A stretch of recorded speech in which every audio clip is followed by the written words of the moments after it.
the Bible. Is it hard to understand? When it comes to reading the Bible, the first thing that comes to mind is the fact that this is the Word of God. The seals have been broken, and the truth is here. And when we go throughout the scriptures, when we go throughout extra biblical records, we find that the language that God employed, that He used to create the heavens and the earth, was the Hebrew language. Christ said, I came for the lost sheep of the house of Israel.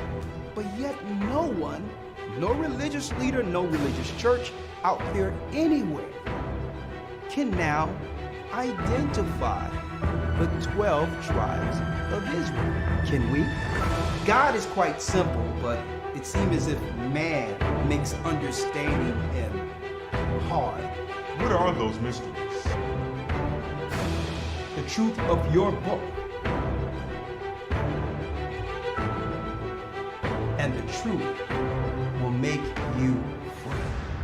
The Hebrew and Bible Academy, you're invited.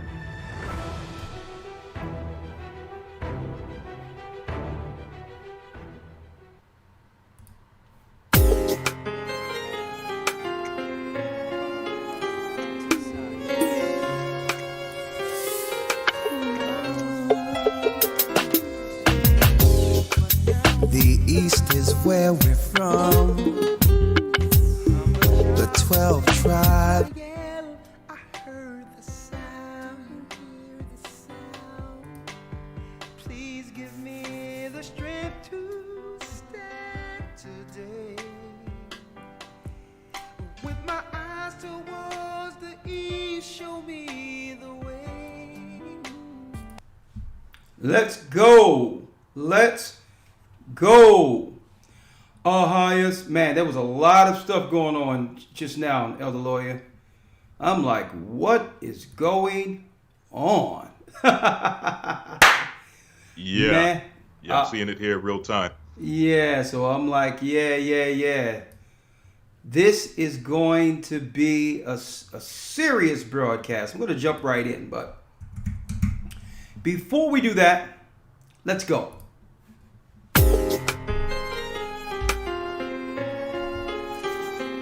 Oh,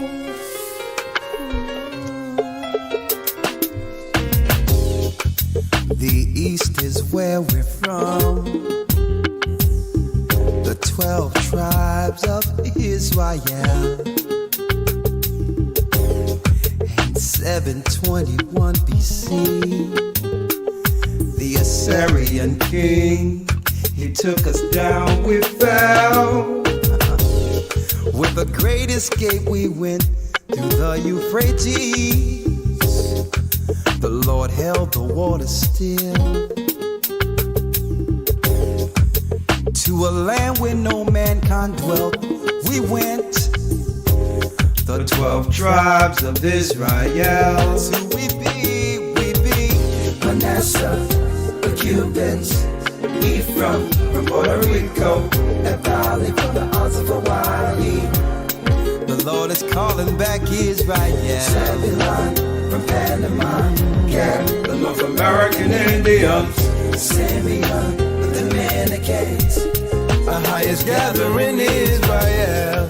The Arabs and Africans told us at gunpoint. Together our wives and children then sold us. In the belly of these great ships we traveled in fear. By the rivers of Babylon we found our brothers here. A higher gatherer us in Colombia. Reuben from Australia. Issachar, the Mexicans. A highest gathering Israel. Judah, the Negroes. Benjamin, the West Indians. Levi, the Haitians. What? A highest gathering Israel.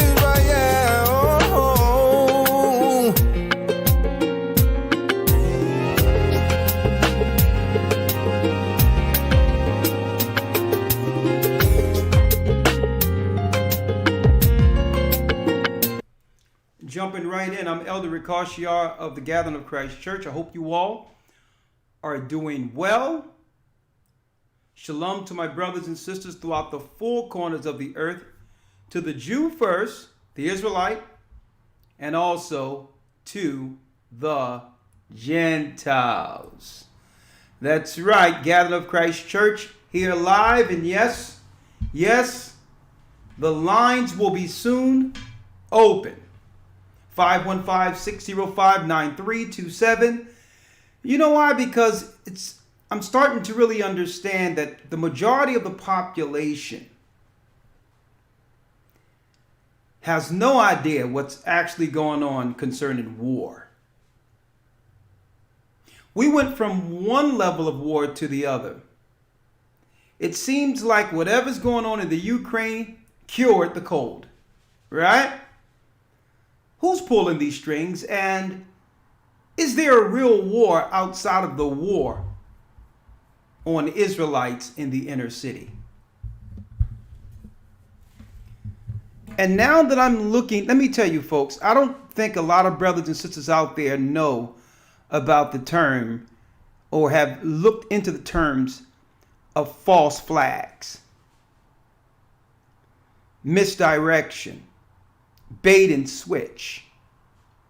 It seems as if every war takes initiative over the war that has always been perpetrated against our people, the children of Israel, throughout history. And it doesn't matter if it's Ukraine, Russia, you can bet at the end of it, our people are being destroyed. World War I, World War II. And here it is, some people would think, viewing the Western world's narrative of those particular wars, that none of our people actually died at the hands of the enemies on either side. It seems as if, I'm going to tell you folks, the real war that people should be focusing on is the war against our people throughout the earth, especially in the inner cities. And you have some people out there, may the Most High bless their soul, misinterpreting the Bible, not understanding the true characters in the Bible as far as narratives are concerned, looking at this Russia thing, only to believe that Russia is going to come against America, not realizing Bible prophecy. The Magog in the scriptures isn't Russia. The Magog in the scriptures is China. And even in that narrative in Ezekiel, it's not talking about Magog coming against America. That's them coming against us once we're in the wilderness. The beginning of that is when China cut a deal to begin building infrastructure within Africa. That was them being pulled to come against the true enemy, to stop the children of Israel from rising. Russia isn't Magog. That was always a right wing. That's right, a right wing American narrative that was cooked up through what? You got it, right wing theology. To sell the Cold War, to sell the scary Russia to Americans and all this other crap, and to demonize and criminalize people by calling them commies or communists when it's the enemy controlling both narratives. What am I talking about right now? Everyone is talking about the Ukraine and Russia now. Because why? Because the news states that that's what our attention should be on. What about the death that's going on in our inner cities? The real war. And in the Bible, it tells us who they would be aimed towards. The real war. Elder Lawya, come on in real quick. Come on in, Elder Lawya, come on in. Yes, sir. I'm here. Elder, I am so tired of listening to brothers and sisters in the Bible, Christians, going into this Russia thing as if it's Bible prophecy that America will one day be taken down through Russia. What are they reading? When the real war since we fell has been against the children of Jacob. Our people, between the crosshairs, conspired against by all nations, including the Ukraine, including Russia.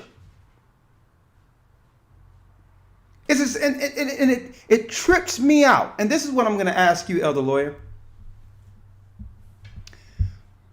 A plane load of refugees are now getting shipped into America. And here's my question. Who's going to pay for that? Now, on either side, financially, as well as socially. Okay. To answer that question, I think that we don't have to look any further than an instance that just happened recently when you had Afghanis come over from their country. They received financial assistance. And as far as socially, when these people are put into communities, they're not putting these people in Beverly Hills. Okay. They're not putting these people in, these high-end areas. They're coming into areas that pretty much affect. Hold up, Brother Lawya. I'm sorry about that. I know you can't see me. I need you to get my Tinsdale Bible out of the back of my car, because we have to show people who's made God. Absolutely. For real. All right. Oh Lord have mercy. But I'm sorry, Elder. I'm sorry. Go on. Yeah. So if this is anything similar to what we saw earlier with the Afghanis, how they received millions in financial assistance. Exactly. Okay, and things of that nature. If this is anything like that, then obviously it's at the end of it, it's going to affect our people, because again, they're not putting these people in high-end areas. They're coming in areas and they're coming into aspects of society to really replace our people. And when I say replace our people, politically and otherwise. So that's my opinion. Listen, I don't mean to listen. No one loves war. Let me make it clear. And I don't mean to be unsympathetic.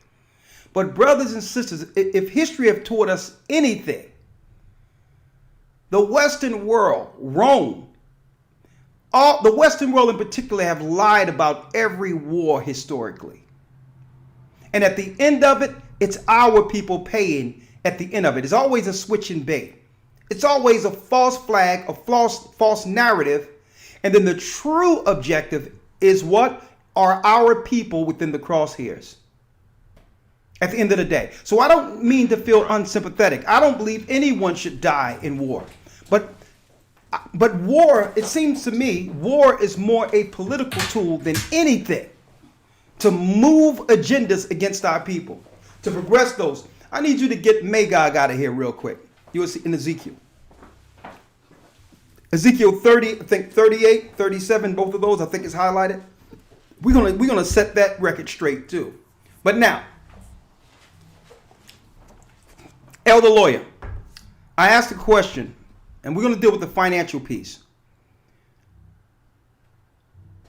None of us are working. The blood, sweat, and tears it took to build this country, slave labor. Then on top of the slave labor, we're working and have to pay taxes. Sometimes in America, 35%, 40% in some cases. All right, if you are an individual, single, filing your taxes, taking almost half your money. Now, if they told us that our tax dollars was going towards Afghani troops, Afghani refugees and Ukrainian refugees, what do you think our answer would be? Hades to the no. Have our money go to our people who are suffering in these communities, so we can train up our people in the ways of the Almighty. Our money should be going against some of the agendas that are destroying our communities, the drugs and otherwise. We should be able to systematically put our money in places, our taxes, that benefits our people at the least. Let alone, we're not going to talk about reparations, how Japan received reparations. The Jewish people still are receiving monies from World War I, World War II. So we're not even talking about what? We're not even talking about reparations. How can they redirect our hard tax money towards Ukrainians to only come in and finish and stress our people more than we're stressed already, because they're not being moved into the suburbs. They're not being moved into the communities, the to-do communities with good schools. They're coming straight into our areas as minorities to get access to all the programs, social programs, and grants that our people don't know exist under civil rights. So I'm tired of this, because this is the real war, folks. At the same time, no sooner as the news came out, 2-3 days, the news came out within 2 or 3 days about crack pipes being given out in the inner cities. All of a sudden, the cold goes away, and guess what? A convenient war in the Ukraine.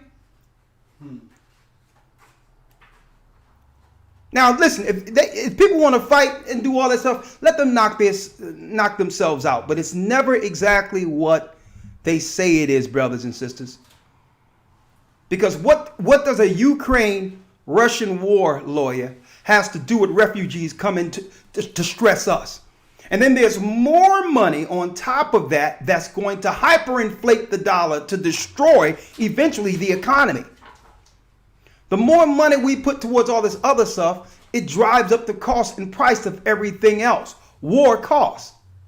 But that's a cost they're willing to pay as long as our people are hurt in the long run.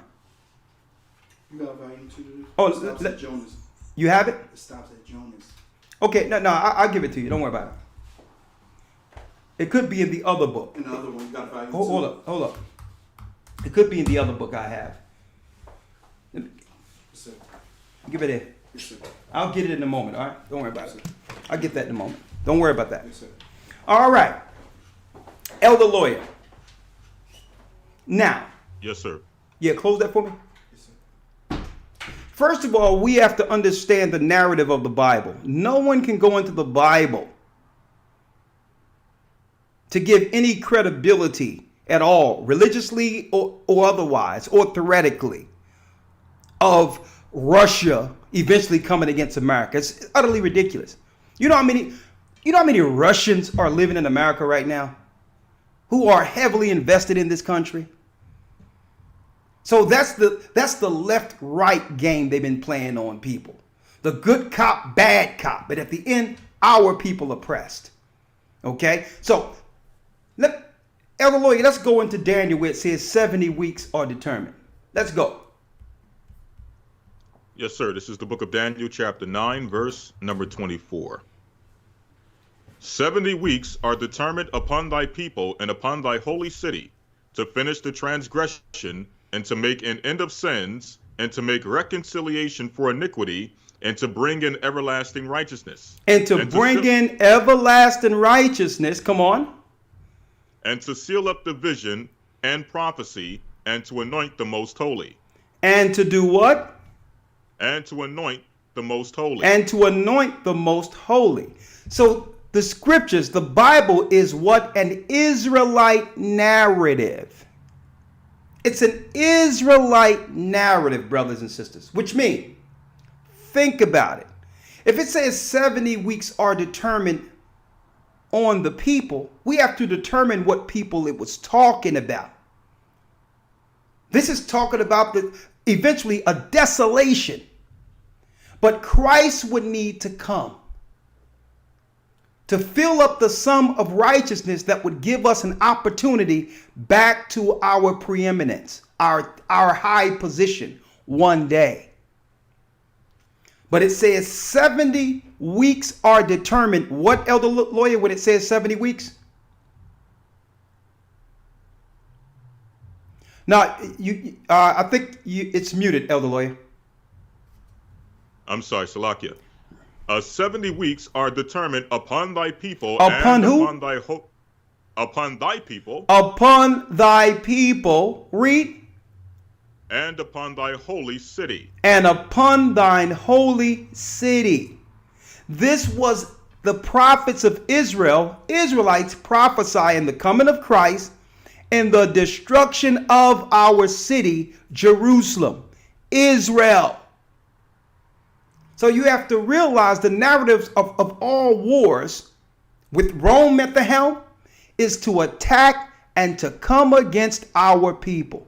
And you can bet your bottom dollar, if refugees are being what?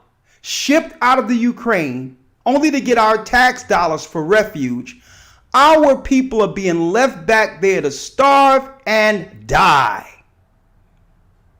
Are they considered Ukrainians?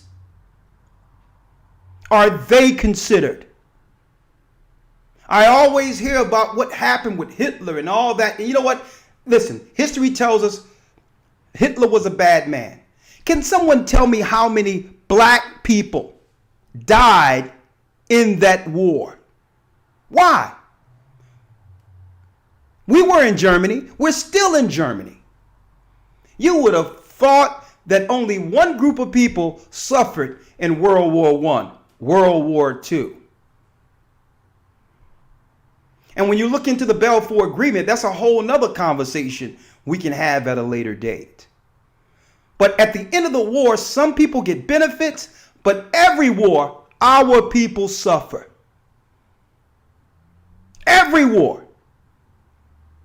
And we just sit back and buy their narratives, not realizing that the Bible tells us that it's the nations in every war planning to destroy us in remote areas while they're killing us in the inner city. I don't want to hear about no war when anytime the government can legally pass out drug paraphernalia in our communities and going to talk about another war. Is that not war? Is that not war? What's a safe way and a clean way of killing yourself with drugs? Folks, wake up. We went from one campaign to the next, stressing, aiming towards killing our people. And I don't want to hear about no war outside of the Bible's narrative of war. The Bible narrative, because the people that comes over there from the Ukraine automatically straight off of the boat, straight off of the ship, has a what? Higher social standing than our people who built this country the day they step off what? The plane. The day these Ukrainians step off the plane, they're automatically what? Propped up over our people who built the country. How long are we going to continue to go for this? 70 weeks are determined against the people. What people? God's people. The desolation of abomination. Them coming against our people, folks. And listen to what's going on here. Elder Lawya, let's get Revelation, the 12th chapter. Y'all don't know who the real war is fought against. When it says, let me read it real quick. Let me read it real quick, because many brothers and sisters out there are misinterpreting this chapter, these scriptures.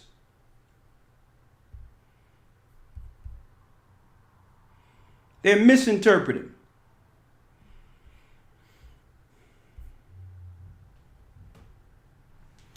When you read the prophecy of Gog and Magog in Ezekiel 38, 36, 38, and it says, the word of the Lord came unto me, saying, Son of man, set thy face against Gog, the land of Magog, and the chief prince of Meshach and Tubal, and prophesy against him. When you look in all the ancient Bibles, folks, that's China. It says China there. It's not talking about Russia. If you were in our lesson last Sunday, finding Edom. Who is Edom? It was broken down that Esau came from Mount Seir. It was Zepho. Zepho, who eventually went into Italy to establish the first post before there was any such thing as Christianity. Okay? Russia are Edomites. Those are Edomites that came over into those areas. Came over into Europe, Asia Minor. Then later, and then later, who?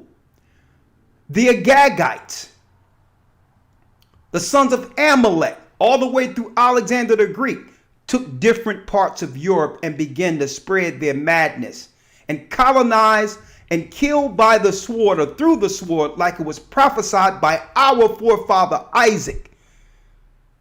Exactly what Edom would do after the yoke of servitude was broken off of him.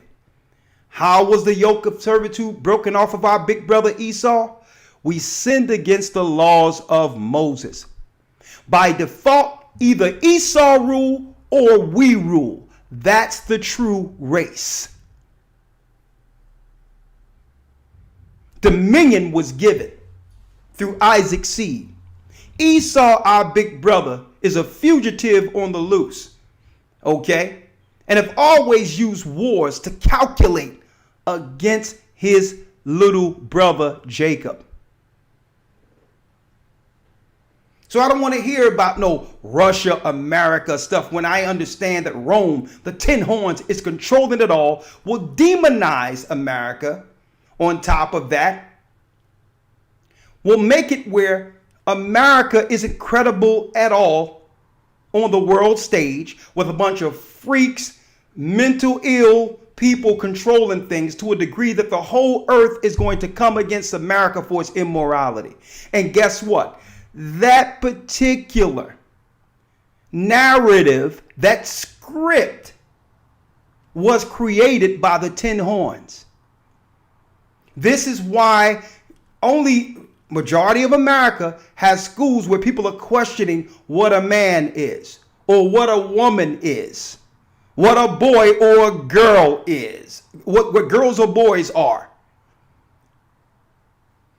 And they're doing it on purpose. And they put brain dead people in position to drive this thing straight from total piety into what? The trash. Politically on purpose. So that the whole earth can look at America as what? The immoral sore that needs to be destroyed. And this is why, that's why it says, let me tell you, America's not going to fall all at once. And this is why the Bible says Babylon the Great is fallen. It's fallen. It will fall in increments. But at the end of it, they're falling on the children of Israel. Elder Lawya, let's get Revelation 12 and let's talk about that serpent real quick. And then we're going to get, and do me a favor, folks. Please hit the like button here. Hit the like button for us, please. All right. Read it real quick where it talks about them coming against our people. Yes, sir. The book of Revelation, chapter 12, verse number 3. Come on. And there appeared another wonder in heaven, and behold, a great red dragon having 7 heads and 10 horns and 7 crowns upon his heads. And his tail drew the third part of the stars of heaven and did cast them to the earth. And the dragon stood before the woman which was ready to be delivered, for to devour her child as soon as it was born. And when it says 7 heads and 10 horns, listen clearly, folks.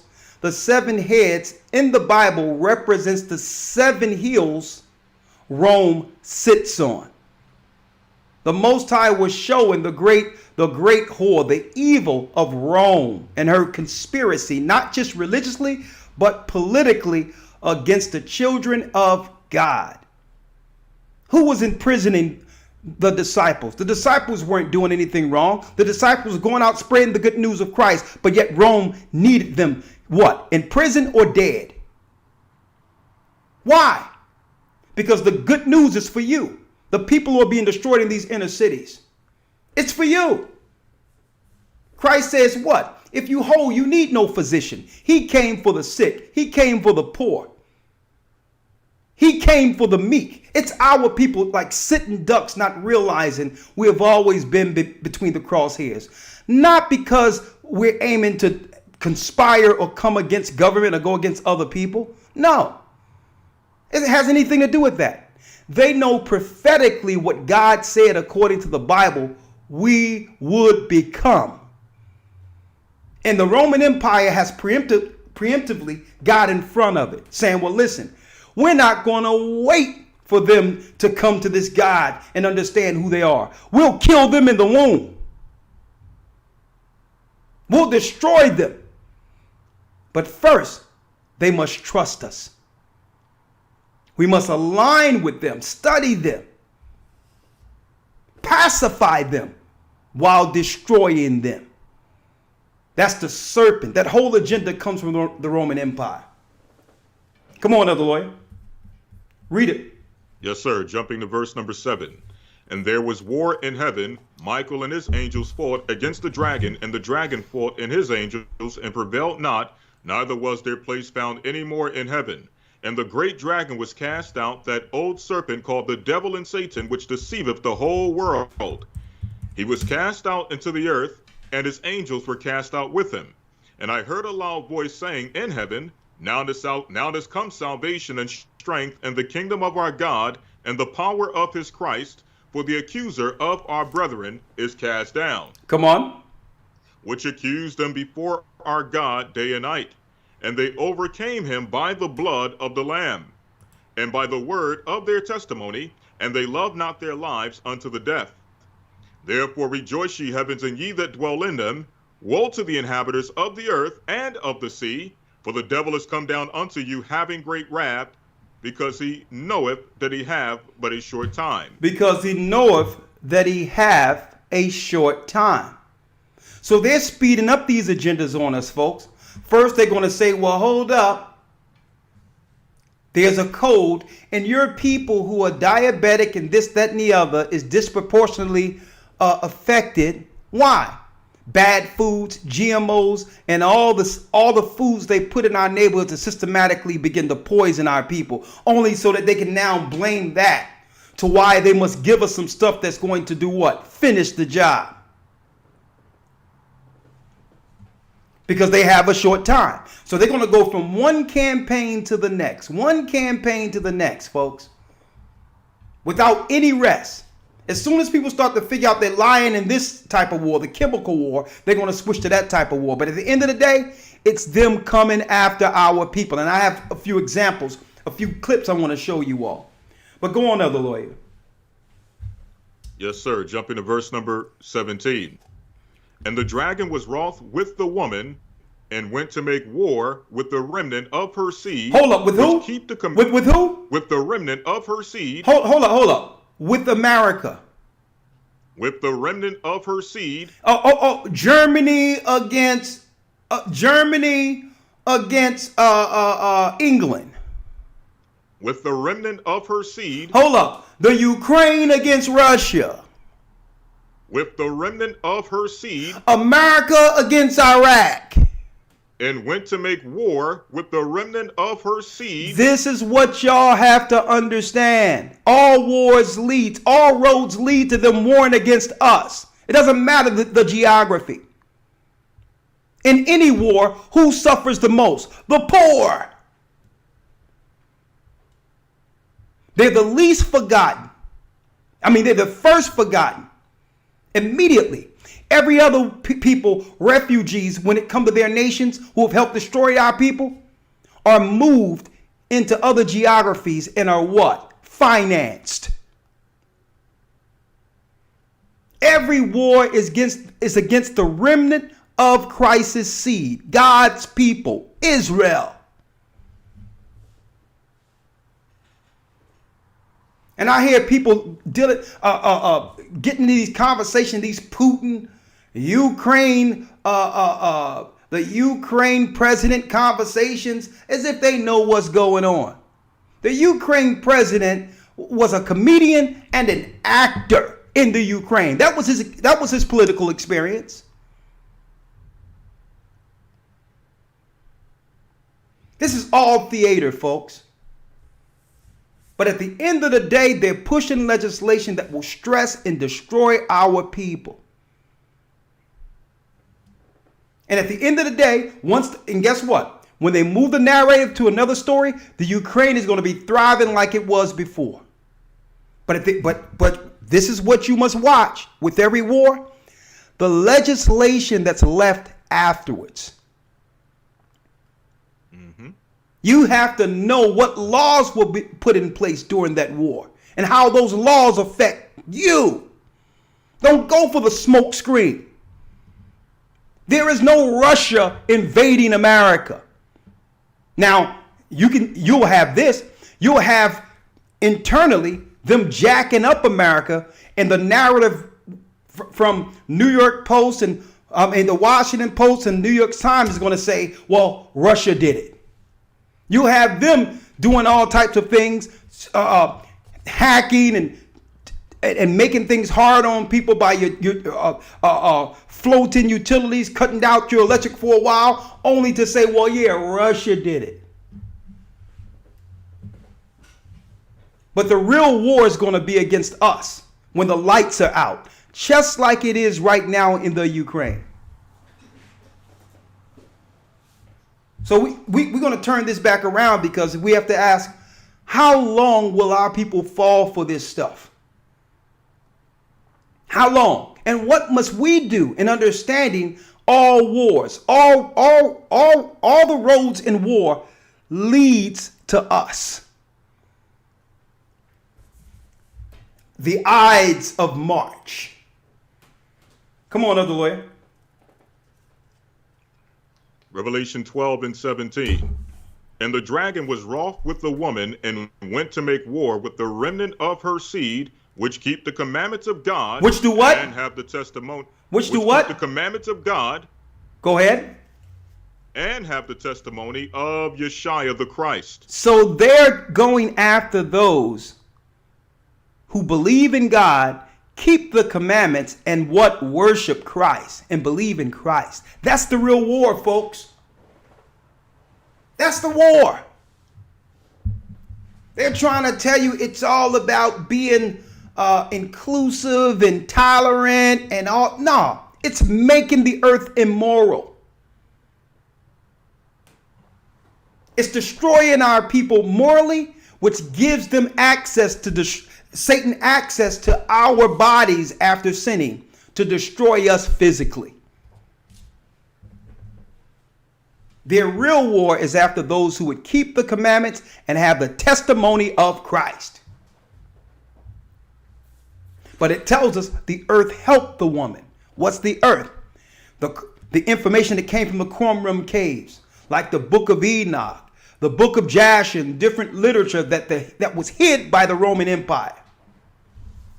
That was hid by the Roman Empire so that we can have the original doctrine before the Romans came in with their lying, modern day pagan Christianity.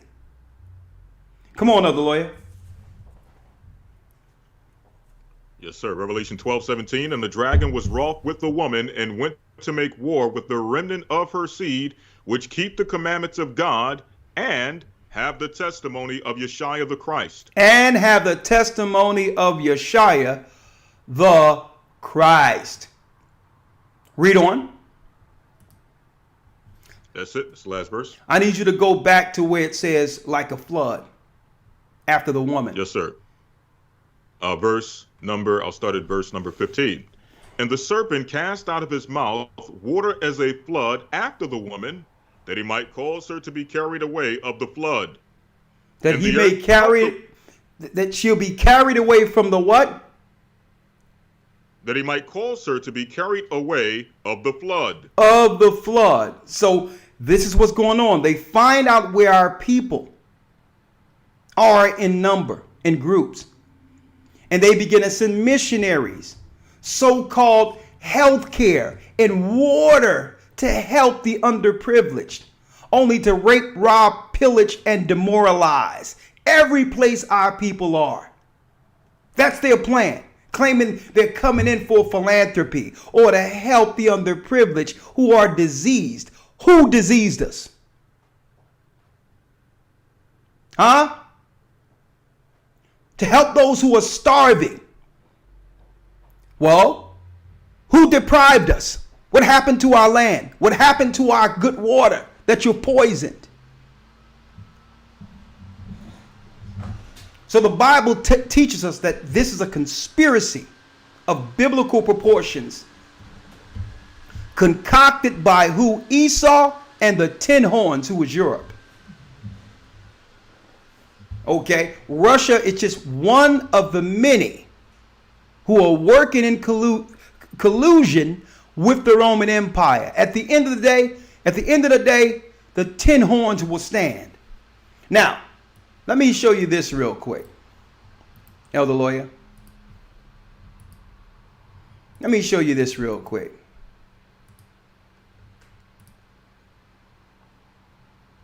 One moment.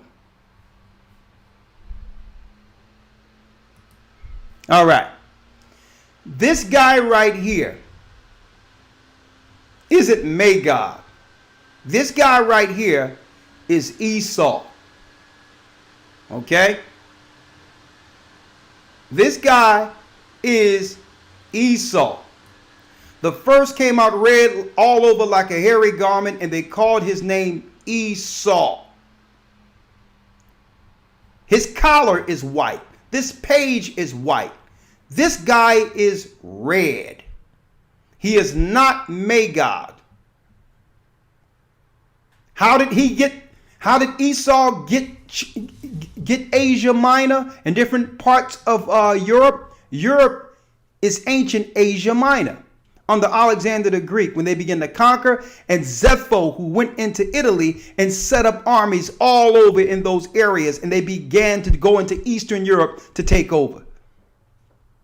This guy is an Edomite. He's not Magog. Stop lying on the prophecy. Now, here's the real war that the Bible is talking about. Fair use, and I like to thank my brother here. He made a nice video. Murad Morali. I don't believe in his religion or whatever he's dealing with, but he has some good news. He has some very good content we should be looking into, Elder Lawya, when it comes to the Ukraine. Fair use. So coming to you guys with some breaking news. It seems that the trains on the way to Poland, large amounts of Africans are being left behind. Hey guys, it's Murad Morali. Hope you guys are all doing well today. Back at it again. It is daily and consistent content. And let's get straight into this video with Ukraine and Russia. It seems there have been heavy updates, guys. One specifically is that a lot of people are on the way to Poland, and of course they are going there as refugees, with or without visas. Some are getting in, some are not, depending on the countries that are accepting their refugees as well. This particular person who's trying to get there says, train to Poland, got here, I and other 2 Africans entered first. Few minutes later, the police came in and dragged us down from our cabin. Only Ukrainians are allowed. I do not blame them though, I blame African leaders. Wow. So the blacks living in Ukraine lives aren't as valuable as the white Ukrainians? I thought a life was a life. Oh, you want to blame it on the African leaders? Where you at, Biden? Where are you? I thought you was helping the refugees. Come on. Do not blame them though, I blame African leaders. Wow. Whew. She has also said in a different tweet that, you know, in the train station here in Kyiv, children's first, women second, white men third, then the remaining is occupied by Africans. This means that we have waited for many hours for trains here and couldn't enter because of this. Majority of Africans are still waiting to get to live. When we had to start shouting and pushing African women to the train, so they had no other option than to allow them, since they said women and children first, it was not the case earlier at all. Wow. Only whites were going in until the black men then they started shouting and pushing our women to enter the train. So they. But you know what? It'll be your tax money paying for Ukrainians to come over to steal the grant money and all the money that's for your communities, for your family who died for civil rights. Okay, yes, these are going to be the black, the people of color, the minorities who's going to come into your community and set up new multicultural shops. Okay, they're going to set up. That's right. You're going to see them setting up new chicken shops. And where do they get all this money to set up businesses right up under our nose? It's your money. It's not costing them anything. It's your money. It's the civil rights money. And on top of that, your tax money. People are working hard. With inflation, high gas prices, food costs what? For a loaf of bread, it's almost $4 right now. And they're telling us we need to pay for some Ukrainians while leaving our people behind.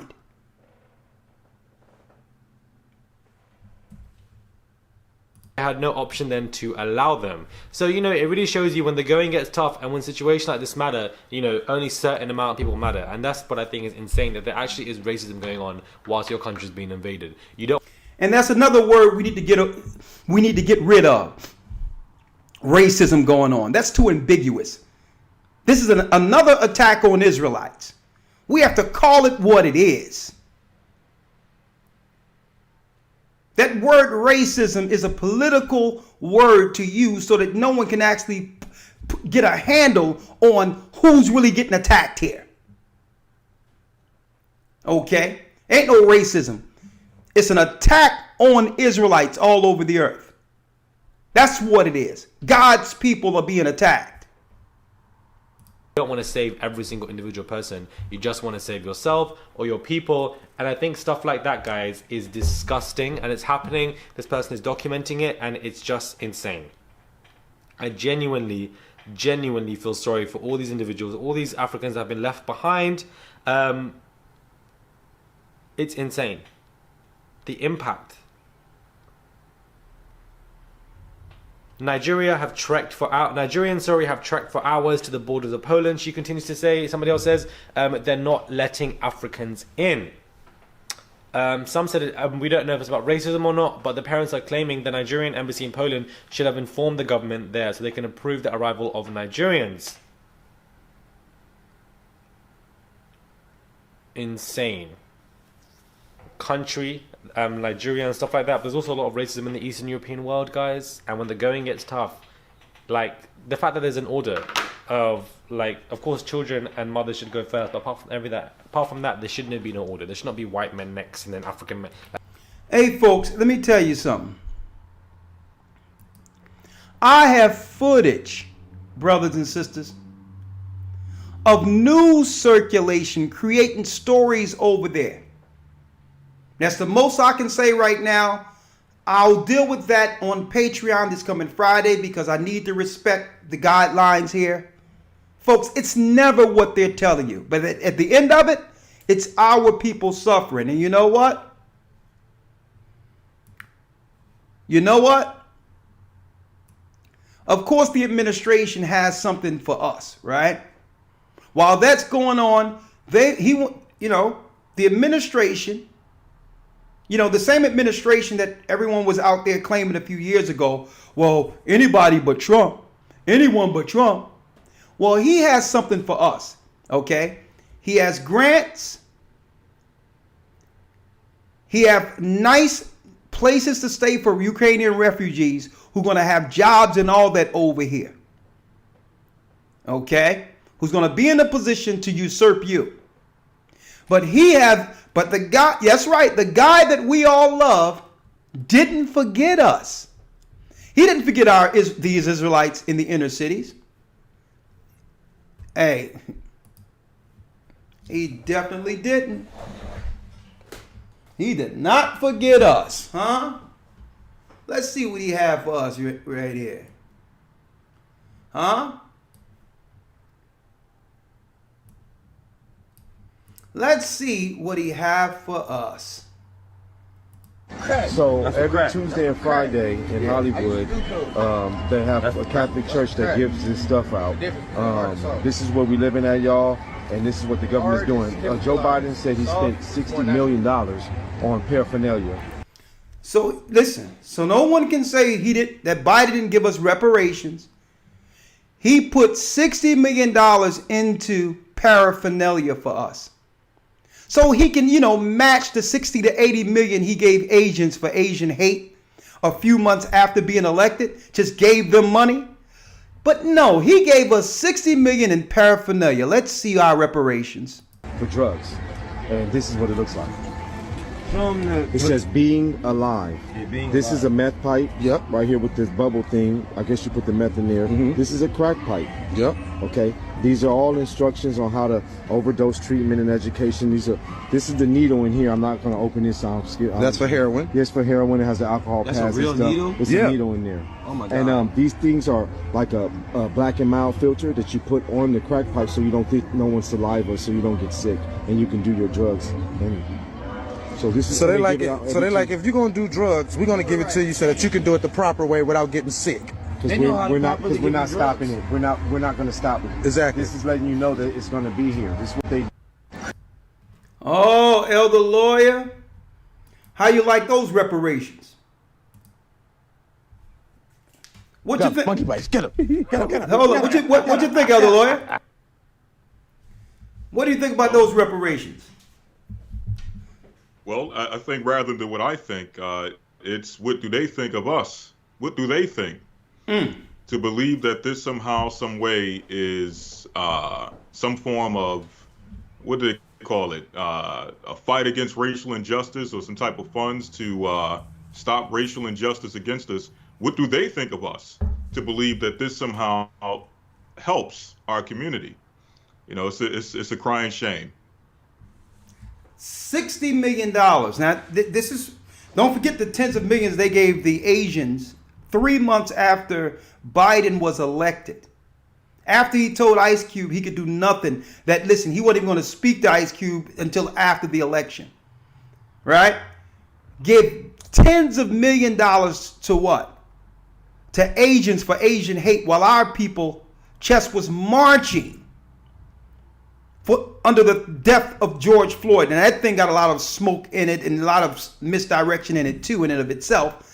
But wouldn't you think that the first finances would go towards the people hate was executed against in an election that led to Biden being voted president? Don't forget, he was voted on the premise of being less racist compared to Trump.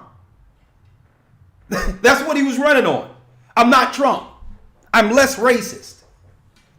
And the first thing he did was finance the Chinese. And then on top of that, our people suffering all in the communities doing so-called the cold. And at the same time, we hear about some Afghanis, refugees who now are in the country, where they found all these finances out of nowhere to fund these people. And these people are coming directly into our areas. I have a cousin who was living in one of those low income places. Don't you know that they end up evicting some people so that the Afghanis can have room there? Did y'all know that? Our people who built this country are being put out on the streets for Afghanis. And then on top of that, they want us to now believe the narrative of the Russia-Ukrainian conflict, only to now finance the Ukrainians, leave our people out walking for miles in the midst of what they would call a war, while other races of people get refuge. And then I hear a story the next day, the Ukraine and Russia is talking about patching things up and coming to an agreement. But guess what? When the smoke settles, there will be no tally on there will be no number count on how many of our people died during this so-called conflict.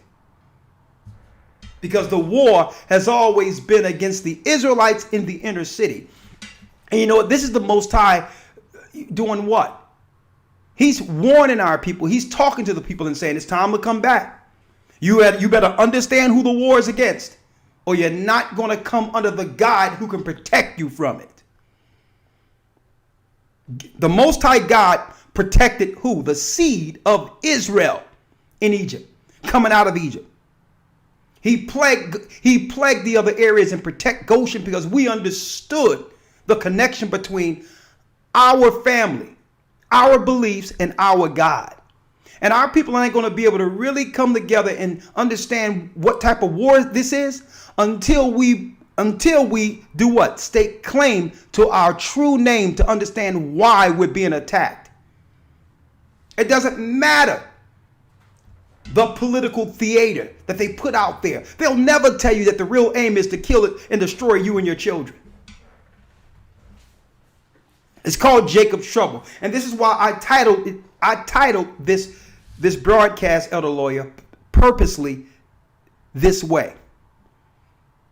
The war on Israelites within the inner city. I don't want to hear about no other war.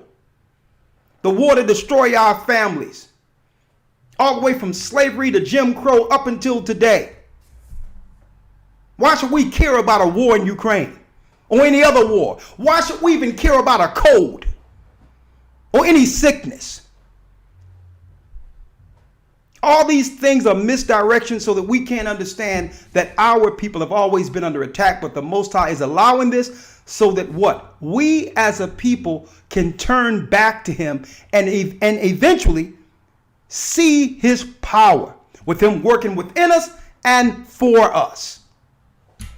He's going to force it. There's no middle ground anymore. Either we're going to stand all the way to the Most High, with the Most High, under his name, under his power, as his people, or do what? Be thrown to the Edomites to be devoured. And what's waiting over there with Esau? You got it. The cross dressers, all that stuff is waiting. The immoral, the disease, all of that is waiting. And I check out what they did, Elder Lawya. They took all the misfits that couldn't make it within their communities and put them over programs within our communities. All the misfits that couldn't do anything amongst their own people are being pushed amongst us as leaders. And we sit back and allow it to happen. We sit back and allow them to do what? Align their causes with us. Oh yeah, well I'm a boy in a girl's body and I'm a girl in a boy's body, but I've been oppressed just like blacks. And these are the people that, you know what, they look at them and say, okay, these people are social grenades. They cannot be utilized or they'll destroy our community, but we can use them as social grenades. Dress them up a little bit, give them a little education, and put them over a program in the black and Hispanic communities and let them implode those communities. Social grenades. And it's time that we start taking a stand with, taking a hard line and calling a spade and dealing with things according to the Bible and say right is right, wrong is wrong, and we're going to now start making our moves on who we will associate ourselves with based on behavior and morality first. Behavior and morality. Okay? Now, I want to talk about some solutions in a minute, Elder Lawya, but anything you have to say real quick before I open up the lines? No, sir. No, sir. Let's move on to the lines. Oh, yeah, folks. And guess what? These brothers and sisters are right on in the comments. How insulting this administration has been. And you know what? And guess what? I don't believe in Trump or nothing, but at least, you know what? You know what I liked about Trump? He said what he meant, whether you liked it or not. I'd rather deal with a cat like that.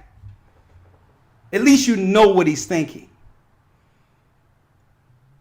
Okay? Now, of course, sometimes it had no tact.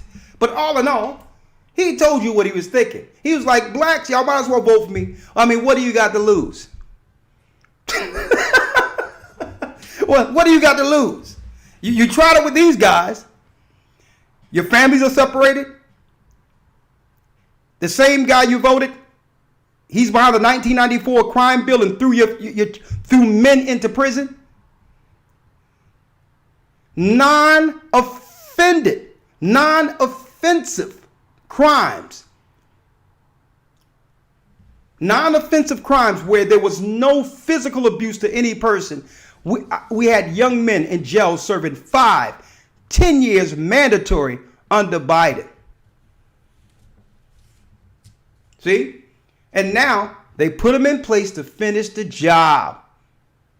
To finish what he started in 1994. The war. Don't forget, folks.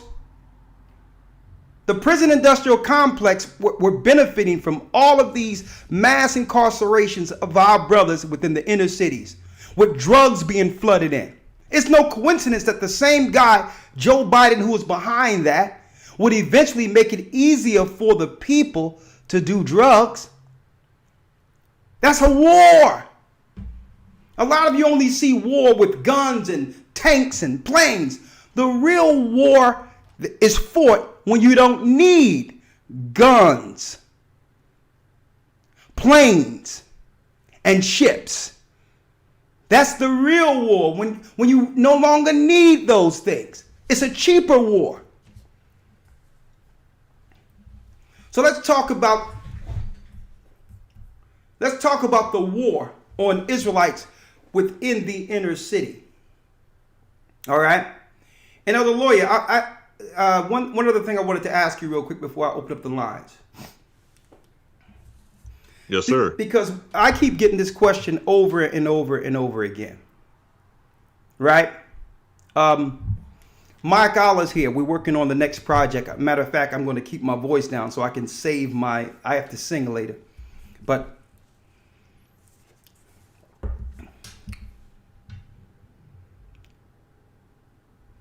is it possible,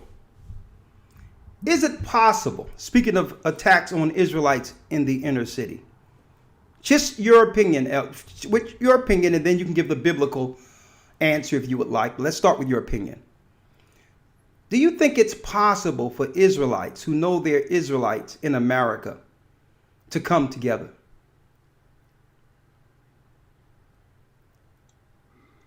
My personal opinion, no. Absolutely not. Now, some on the outside would ask why. They would look from an outside perspective and say, well, listen, all of you believe in the law, statutes, and commandments. You all believe that we're the Israelites that was prophesied out of Deuteronomy 28 and 68 who would come over as a curse in slave ships. You all believe, according to Christ, that Christ said that we would fall by the edge of the sword and be led away captive into all nations. You all share a lot of the same history books, and you all have the same idea concerning the enemy who are destroying you. Why can't y'all come together based on all the areas you agree? Well, my response would be, we had that information coming out of Egypt in the wilderness.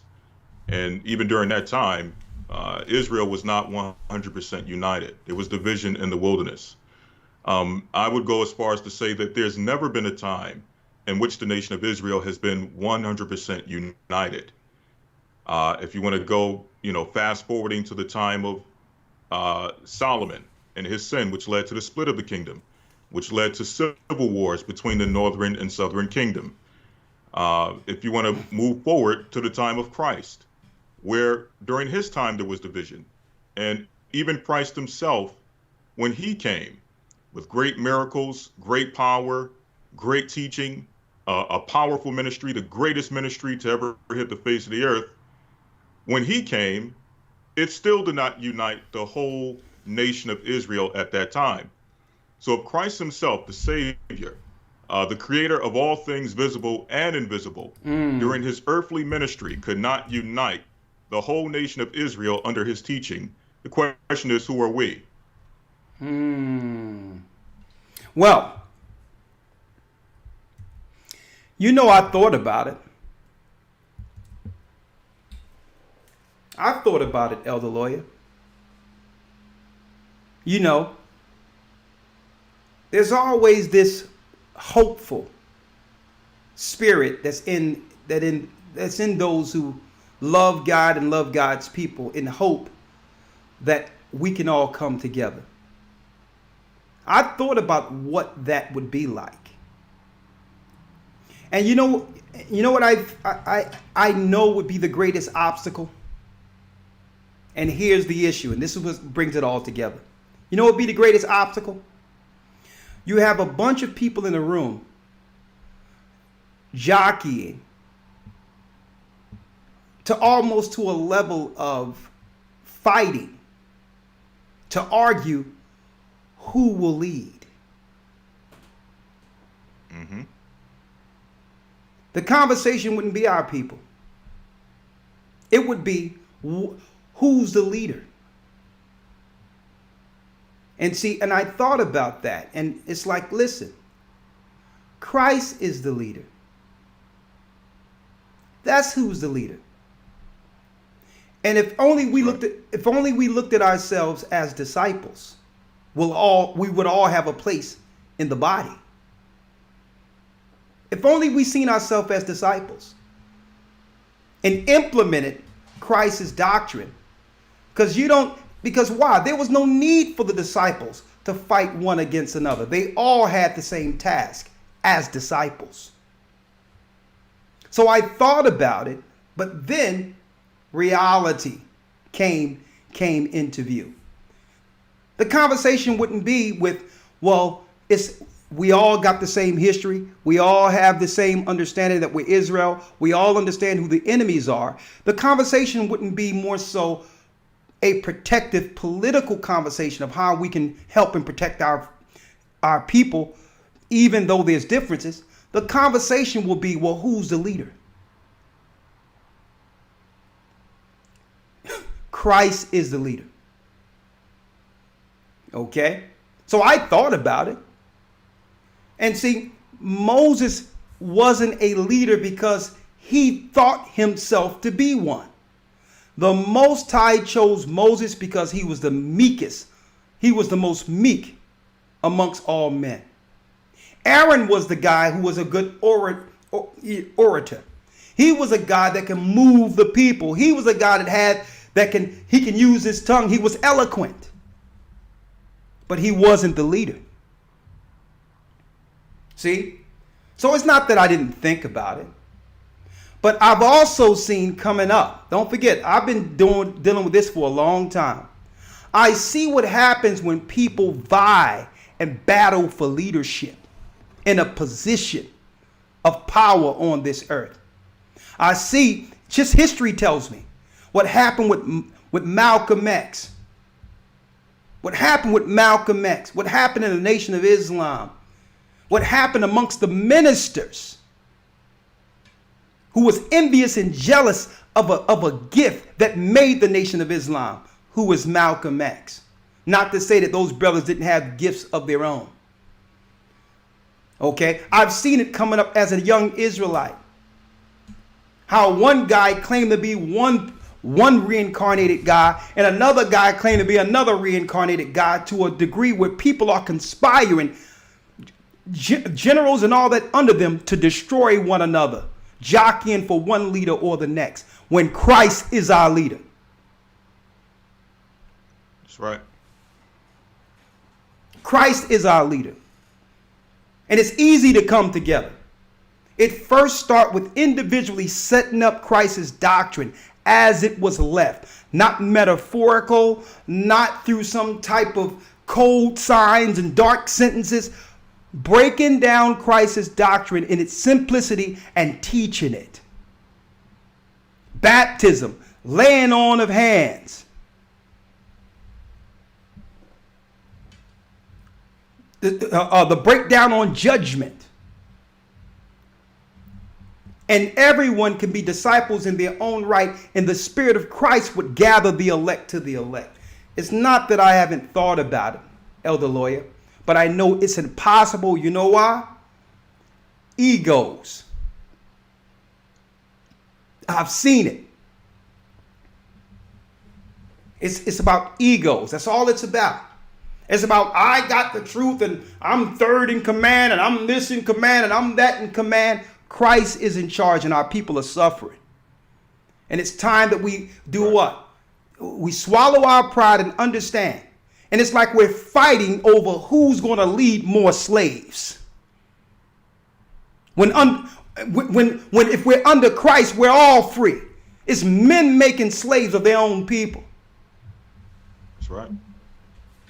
So we can't talk about the war on Israelites and not talk about the war that happens once we find out we're Israelites. And this is why Christ told the disciples, he told them, listen, he made it clear, do not be lords over the Most High's flock. There's no men out here that the Most High have made in this earth that's here to carry another man around on sticks. As if he's the king, as if that man made it.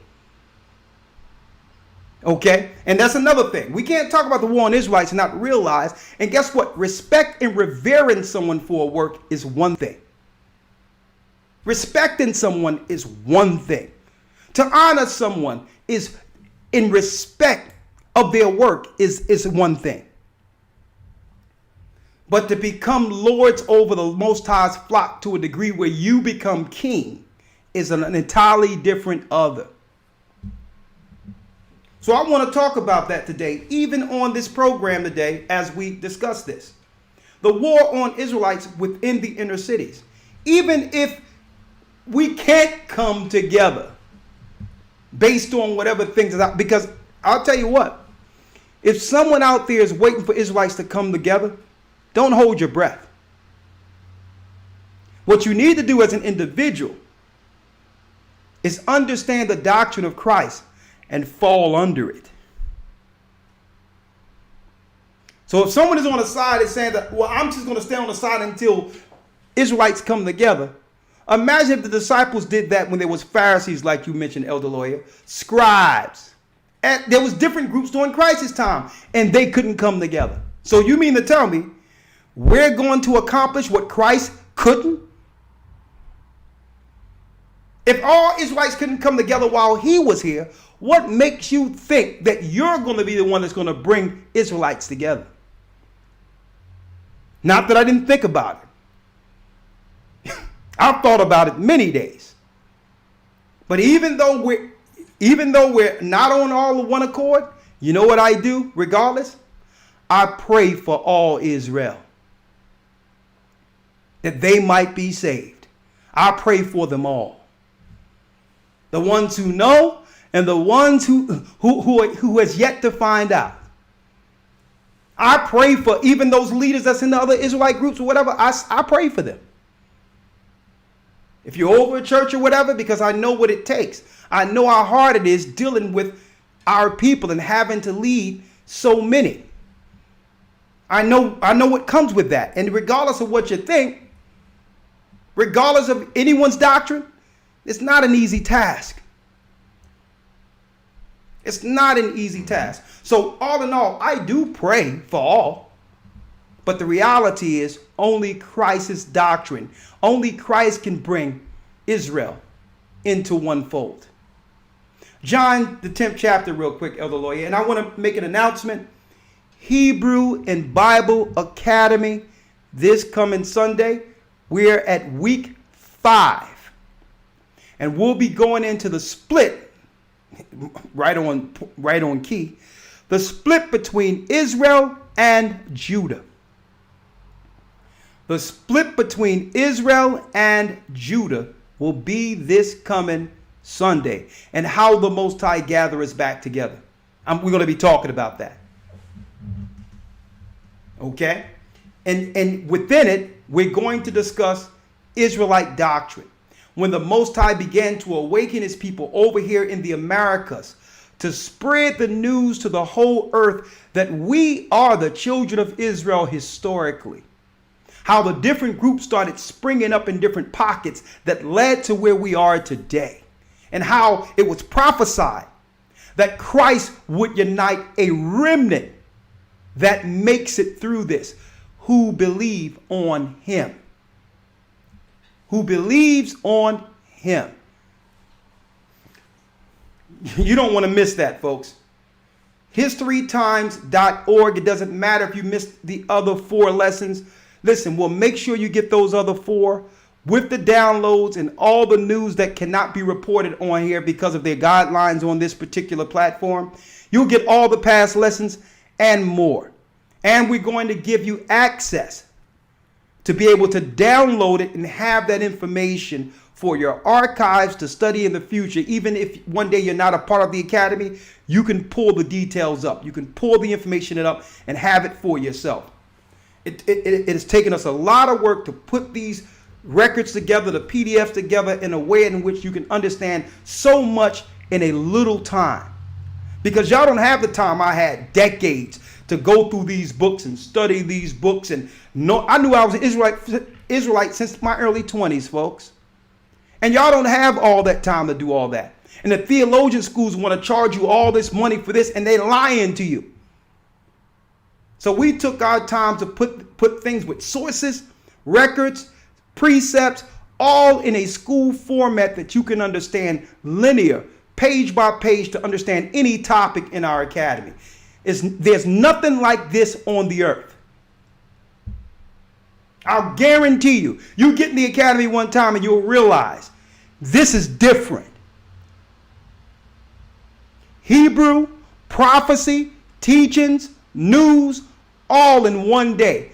You'll learn more in one day than you've learned all your life in any religious institution.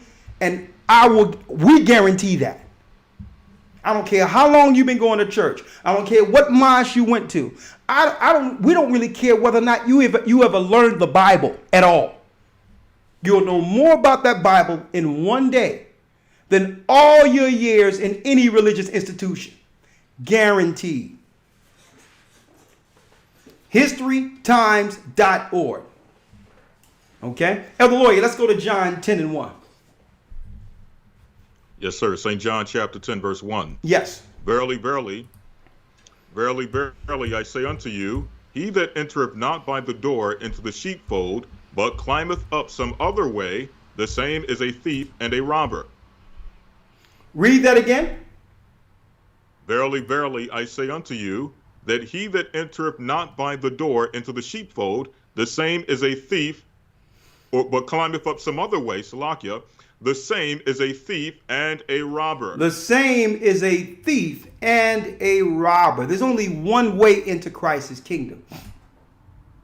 It's the doctrine he left Peter. Okay? That's it. That was the doctrine that was actually taught throughout the earth that have led us to this truth. The doctrine that Paul taught. That's right. All of that was delivered in essence through who? Peter first. All of that was Peter first. And it's the doctrine he left that Christ left him. You knowing you're an Israelite isn't a doctrine. That's history. You've just awakened to the party. You understand there's a war against you and your soul. You are an Israelite. Guess what? Welcome to the party. That's not the doctrine. That's not the truth. Christ is the truth. That's right. So if you think you made it just because you know a few laws and know you were Israelites, the Pharisees had at least that. And they rejected Christ. There's manifold understanding well beyond us knowing we're Israelites. And Christ is at the door. Okay, he says you try to come in any other way, you are a thief and a robber. Read. Yes, sir. If I can mention real quick off that point, Elder, I think that's the key. The key is that when we awaken to the idea that we're Israelites, many brothers and sisters believe that that is the truth. That is the doctrine. And what it does is it sets in this idea of simply dealing with nationalism. And through nationalism, we think that just because we all know that we're Israelites, irregardless of what we believe, that we can all just simply unite. Well, the question is, what if that's not the mission of Christ? What if it's not the mission of Christ that we all just come together and unite under Israel? What if Christ's mission is that we must unite under him and come together under him and accept him? Exactly. Because, like I said, the last thing that I would ever want to be a part of is an argument in a room of people claiming, well, who's going to lead? Who's the elected to? Who's elected in this earth to lead the oppressed?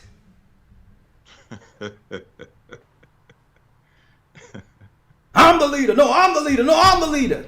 No, Christ already fixed that. He's the leader. That's right. He's the leader. And the truth frees the oppressed. And usually what people want to get in position so that they can become the oppressors. They'll take Esau's place. And that's what it means being lords over the Most High's flock. Making people scared of you, afraid of you. Having all these different titles outside of the titles that were given to the disciples. But I digress. Finish reading, Elder Lawya. Yes, sir. Verse 2. But he that entereth in by the door is the shepherd of the sheep. To him the porter openeth, and the sheep hear his voice, and he calleth his own sheep by name, and leadeth them out. And when he putteth forth his own sheep, he goeth before them, and the sheep follow him, for they know his voice. For they know his voice, read. And the stranger will they not follow, but will flee from him, for they know not the voice of strangers. And that's the whole thing. You know when you hear in the doctrine of Christ, because a stranger you will not follow. Somebody can come with all types of information and all that, but if you're in Christ, you're going to say, well, hold up, even though your history's tight, I don't see the doctrine of Christ. I don't see how what you're saying elevates our people beyond their current state. I don't see how I don't see the doctrine of Christ that would lead to us becoming kingdom people. And when I say kingdom people aren't just people who know how to get along with their own. Kingdom people, it tell you, when the wicked beareth rule, the people mourn. It says, when the wicked is in rule, the people mourn. But when the righteous beareth rule, the people rejoice. It's talking about all people. We have to be able to get along with all people, not just our own. And that's another thing. And this is why when people see it, they be like, that's not Christ. Because I don't see Christ condemning Pilate and condemning these other nations like we're condemning other people. So they'll hear it and say, you got the truth. But that sounds like a stranger to me. Because Christ, right, even though Christ was an austere man, Christ had compassion. He had compassion. So you can have all the history, all that, and all you want. But if someone don't know that you genuinely care and love, they're going to know that you are a stranger. You just studied a little history. You just found out you are an Israelite. But you are without compassion, without love, without forgiveness. And see, this is the spirit, I can say, that's in the Christian church, in which a lot of our people grew up in the Christian church, they had that. They may not have had the history and the truth and the understanding that we have right now, but the compassion was there. The compassion for their fellow man and to help others, to come to people's homes when people are hurting, when the family lost a family member, when it was time to raise some money to get someone out of jail. That's the compassion of Christ. Whether or not you know you're Israel or not, that's Christ. That's right. And that's going to be the spirit that's going to eventually do what? Bring us to a level in which we can conversate. Okay? Because the last thing our people are saying is, well, I'm not going to get up under the foot of Esau to only land myself under a foot of an Israelite leader. Okay? It doesn't work that way. There's order, there's honor, and there's respect. But all in all, Christ is the leader. And he's telling you this. He's breaking it down. He says, a stranger they will not follow. Why? And I've had people do this. I've had people eventually, at first, they couldn't stand what we were teaching. But they were in Christ. They couldn't stand what we were teaching. But they had tenets of Christ within them. They understood, based on their studies, they understood the nature of Christ according to the word. Initially, they didn't like what we were teaching. But then they started doing what? Comparing what we were teaching with what they were reading. They didn't like the thing on the head. They didn't like this, or they just didn't like how we, our mannerisms, whatever the case is. But even though they didn't like us personally because they didn't know us, they began to do what? Well, let me just see if what they're saying is in the Bible. And see, that's what they began to follow. Because initially they didn't like us at all. A stranger they will not follow. It was the teachings of Christ that compelled them to understand that, you know what? We are friends. We're not enemies. It was the Spirit of Christ. Because initially, I know how many conversations I had when people says initially, man, I couldn't stand y'all guys. It seemed like y'all just thought y'all knew what y'all was talking about. This, that, and the other. Or my wife was listening to you, and I'm like, what's she looking at this man for? Or my husband was looking at it, and I'm like, he ain't going to tear up my house. And, initially, all these other things going on, but then privately to themselves, they was at the job listening on their breaks, in the bathroom listening, at night they were listening, and then they started saying, in their car they started listening, and they was like,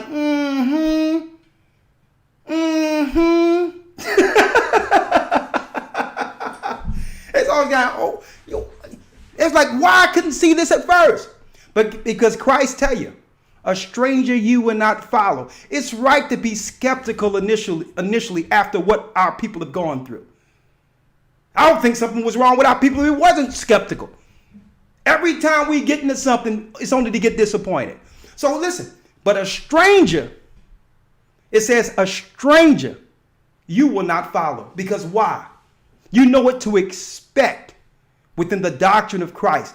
And it starts with how you're treated by other people, how people communicate with one another. And you will know if that passion is the passion of caring, or there's something else. Finish reading, Elder Lawya. Yes, sir. Verse number 6. This parable Yeshua spake unto them, but they understood not what things they were he spake unto them. Then said Yeshua unto them again, Verily, verily, I say unto you, I am the door of the sheep. Whoa! So, hey, that's how it goes down. When somebody comes, I'm a leader. I'm this and I'm this. I'm third in command. I'm 16. I'm from the heavens. Christ says what? Verily, verily, I say unto you, I am the door of the sheep. Oh no, brother! I've been reincarnated 5 times, and I'm Paul. I've been reincarnated, and I'm David. Hey, if you can receive it, if you can receive it, I must be one of the cats. You know, that I must be one of the cats if you can receive it. Read it again, Elder Lawya. Then said Yeshua unto them again, Verily, verily, I say unto you, I am the door of the sheep. I'm the door of the sheep. That's Christ. He's the leader. Read. All that ever came before me are thieves and robbers. Ooh, you know they wanted Christ done after that. He said, every other leader that came before me are thieves and robbers. Look at your Pharisees and scribes and the condition of our people. And you can't say you're leaders and the people aren't what? And the people aren't benefiting from the gospel, from the truth. The people are still suffering. What are you doing to heal those you're shepherding? He says, everybody that came before you was thieves and robbers. You know they wanted him done. He says, where's the benefit of my people? For my people. And see, and this is why people don't understand.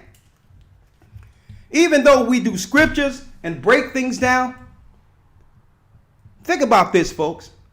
I could be breaking down scriptures and drop this and drop that, but then we have a Patreon and we sit down and speak with people where we bring in a healer, Dr. Truman and his family, every other week or every other month or once a month, to tell people what are the natural ways of getting their bodies together according to the herbs the Most High gave who? Adam from the beginning. I have no vested interest in that. And guess what? I'm talking about personally. Okay? When I say personally or anything, Truman will tell you, he don't give me anything. Whatever he get for helping people, that's his ministry. He'll tell you. He don't have a conversation with me and then it's like after that, and I'm on a conversation, yeah, how many people called? Yeah, how much you get on that? Oh, can I? No, he'll tell you that. That not once have I ever called him for a dime. A matter of fact, when I called him, it's to actually send money to him to send me herbs or for my family. Because why? Our people are suffering.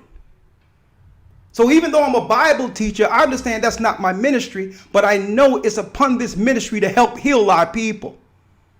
Even if I get nothing from it. Our people are sick. They've been targeted through eugenics.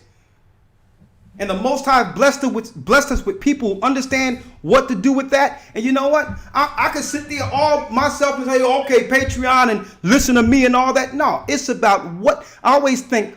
What is it we're missing? What is it we're not giving the people? How can we heal them? What idea or what can we come up with that can bring more understanding, more revelation, more healing to God's people? Because that's what Christ did.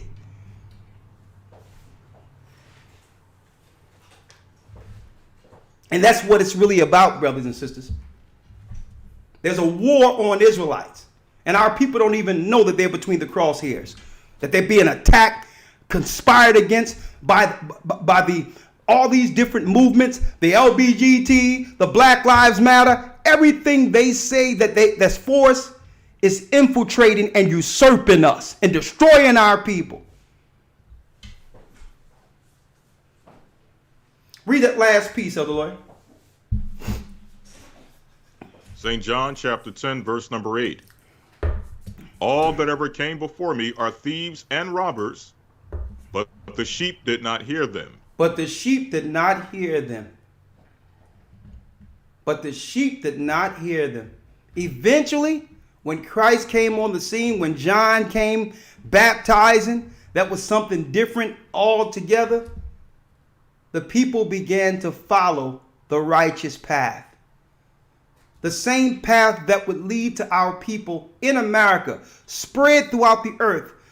That's right. It was that doctrine under John, then Christ, that have led to the awakening you all are witnessing in the earth today. It wasn't the doctrine of the Pharisees and scribes just knowing the law. That wasn't the doctrine that would lead us to remembering Zion, knowing that we were Israelites. Anything else on that, Elder Lawya? There's more. I mean, it's the whole chapter, but I guess people can read it in their own time. I need you to go to Isaiah where it says that we will ascribe the name of Israel.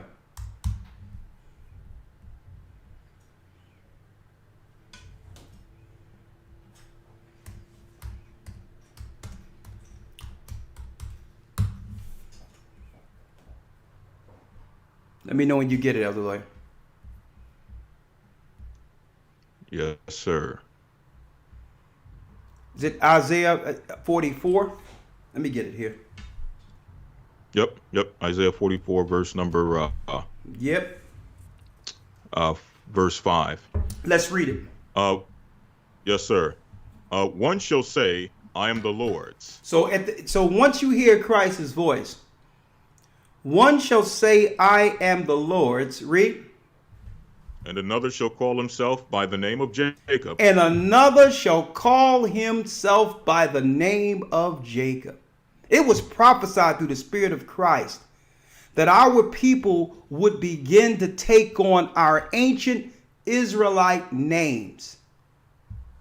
In the same place we lost our identity. In the same place we lost our culture. That we would begin to ascribe the name of Israel. That's why even Kanye out there, even though I don't expect Kanye to do what we're doing, Kanye West, I don't expect him because why? There's many members to the body. I pray for him too. I pray for all of our gifted brothers. And all in all, you notice how he got that song, Judah. He started the song off, Judah shouldn't be so obligated. They thought we'll die in their arms. They thought we'll die in their arms. Judah. When I hear that, that's Christ. Not him. Not Yeezy. Not Triple Xeon, whoever that guy is singing it. But Judah is Christ. That's Christ from the heavens, awakening the lion. So I learned not to just overjudge matters and say, well, this guy isn't this and this guy isn't that. I look at what Christ sees in a person and understand that everyone is not going to do the same thing, but everyone can be utilized by Christ. And one day they'll have their road to Damascus moment that would lead them with the understanding that we have today. In private, where they're sitting down with teachers who are actually instilling the word of the Most High in them like newborn babies. That opportunity will present itself. I'm going to tell you that right now. But guess what? Even though they don't have all that and have the pressures of the world on them and all that, he's still singing out Judah, the first words of his album. And he says, Judah shouldn't be so obligated. It's like we obligate ourselves and offer ourselves and get nothing in return. What we get in return? Crack pipes. That's what we get. We're so obligated. For every cause, they stir us up and we out there protesting. And he says, they thought we'll die in their arms. While we're hugging them, they thought they would just choke us out. But Christ seen something greater in us. So when I hear stuff like that, being a singer, being a person who writes, I understand that music comes from the heavens. And it's still Christ speaking. It's still him speaking through our gifts. Whether you agree with Kanye lifestyle and what he's doing, it doesn't matter. It's some child, some young person somewhere going to hear that song and going to ask the question, Judah shouldn't be so obligated. Who is Judah? And that's when Christ opens the door. At that moment, Christ opens the door. He's asking for me. She's asking for me. So in its own small way, Kanye is using his talent as a ministry. And it's not the ministry that we all understand. I'm going to tell you that right now. It's something different. And a lot of what he deals with, I don't agree with. But I understand. I understand when people go through certain things, pain, heartache, and all of that. Even though people can turn their backs on you, even though the world seems like it's falling apart, guess what? When you fall to your knees, Christ is there. It doesn't matter how many billions you have. It doesn't matter how poor you are. When you're broken, when everyone have turned their back on you and everyone have spit on you and rejected you, guess what? That's what Christ went through. And as soon as you fall to your knees, and with everyone else who scattered and left you for dead, guess what? Guess who's there? Judah, Christ, the Lion, our leader. And we got to stop being so judgmental on each other, yet we give everyone else a pass. We're not patient with one another. We're ready to write someone off. They Illuminati, they this, they that. You have to understand how Christ can use any scenario to bring those who are searching for him to him. The war on Israelites within the inner cities is what we're talking about. Like we showed you, they giving out crack pipes in the neighborhood while telling you that you should be concerned about the war between Russia and the Ukraine, which has nothing to do with us. And another thing, your tax money is going to ship in more Ukrainians that's going to take your jobs and that's going to join an alliance with other immigrants against your children. While driving up the prices on everything because you're paying for a war we have nothing to do with, but yet no one is putting any money towards what? Our defense. They've been warring against us since we landed in this country, and there's been no defense for us, no finances to protect us, but yet your taxpayer, they're telling you your taxpayers' money is well spent between Ukraine and Russia. And then they're going to leave our brothers who are from Judah, Benjamin, and Levi, the Nigerians, to walk. Wouldn't let them on a train as if they were dogs. Wake up, folks. Russia isn't Magog. China is Magog. And when it talks about the war of Magog, that has nothing to do with America. That's talking about the Chinese people coming against our people at the very end, the children of Israel. That's why it says he shall put hook in their jaws and bring them into the war, because for a long time they have been what? Our silent attackers behind the scenes, setting up stores and all these other things in our communities that have been infiltrating us and usurping us, but no one's seen them out front. But now the Most High says, no, I'm going to put hook in your jaws and bring you into the war. Everyone is going to know that you are an enemy just like Esau. Everybody going to realize that you can't play the background no more with rice and starch and sitting there ironing something in our neighborhoods as if you don't have a campaign like everyone else.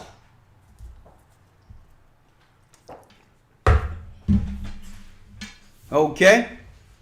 It's not talking about, Magog isn't talking about no Russia coming against America.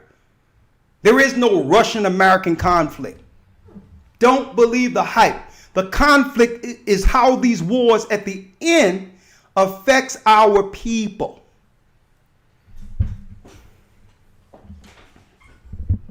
Elder Lawya, let me bring you in. Let me make the call and bring some calls in. I have some music to do tonight. All right, so I'm not going to be here long, so I'm going to take calls for about 30 minutes, okay? Yes, sir. All right. Hold tight. All right, 515-605-9327. I have Elder Rawchaa on hold.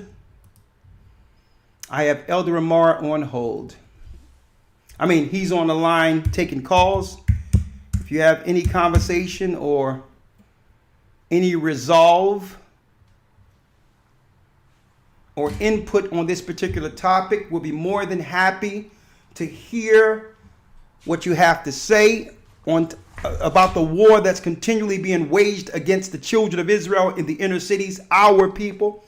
Also, before I do that, let me segue and let you know that the calendars are here. Great, great, great, great calendars. As you can see, the Passover coming up in a few weeks. Very, very beautiful pictures, and above all, within the calendar is giving you the correct Sabbaths, the correct high holy days, the correct high holy days. We're not supposed to follow the holy days strictly on the moon. That's off. The moon gives you 6 months, 30 days, and 6 months, 29 days. Okay? That's 354 days in a calendar year. So it's really about 10 days short. 354 days. Each year the moon comes up short 10 days. So you cannot keep time according to Sabbaths with the moon only. The moon follows the sun through portals. The sun is the greater light. You need both of them, just like a clock, to take or to keep time. You cannot keep time with one hand. Okay? You need the sun and the moon. Well, we have it all together because the Most High has given us the understanding of the Sabbaths all the way since the beginning of Adam, leading to Enoch, Methuselah, Noah, all the way to Abraham to Moses. So if you remember the Sabbaths, you will also understand how to keep the holy days according to Sabbaths. So make sure you get yourself what? A calendar. Keep time according to what? Sabbaths. Go to gatheringofchrist.org. Gatheringofchrist.org. Click on your calendar. You'll have it within a few days. We have a bunch of boxes. We have boxes of it, everything. And the new moon or new month, which is change of season, happens this weekend. All right. So make sure you get your calendar to keep time properly. All right. Let me go to the calls. Welcome to Blog Talk Radio. Please enter. A matter of fact, let me just call in straight in.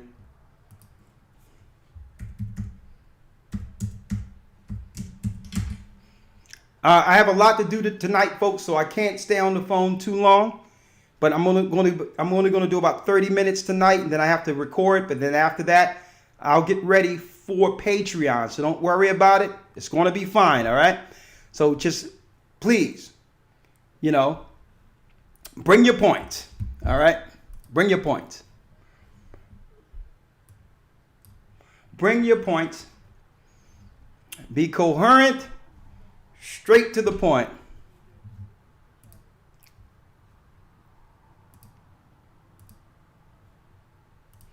Okay, I'm unmuted now, and we're going to start with Sunshine, who I know has copious notes. Shalom, Sunshine. You were first, so go for it.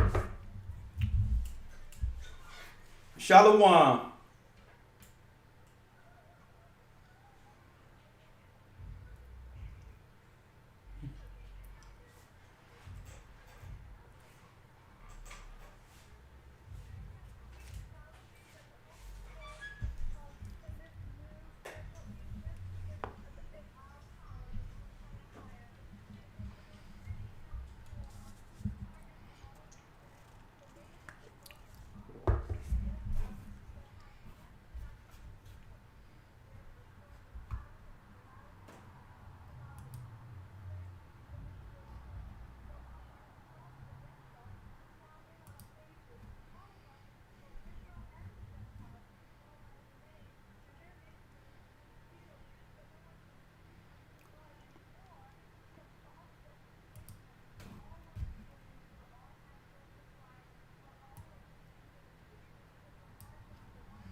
All right, Sunshine. It seemed like you went to a mute situation, so I got to place you on hold. All right. Sorry, I got to bring you back. Let's go to the next call. Next call. Sorry about that. Oh, they couldn't hear it. I'm sorry about that. Zamar? Zamar?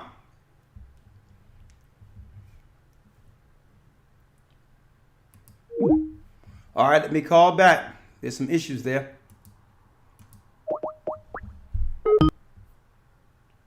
Blog Talk Radio.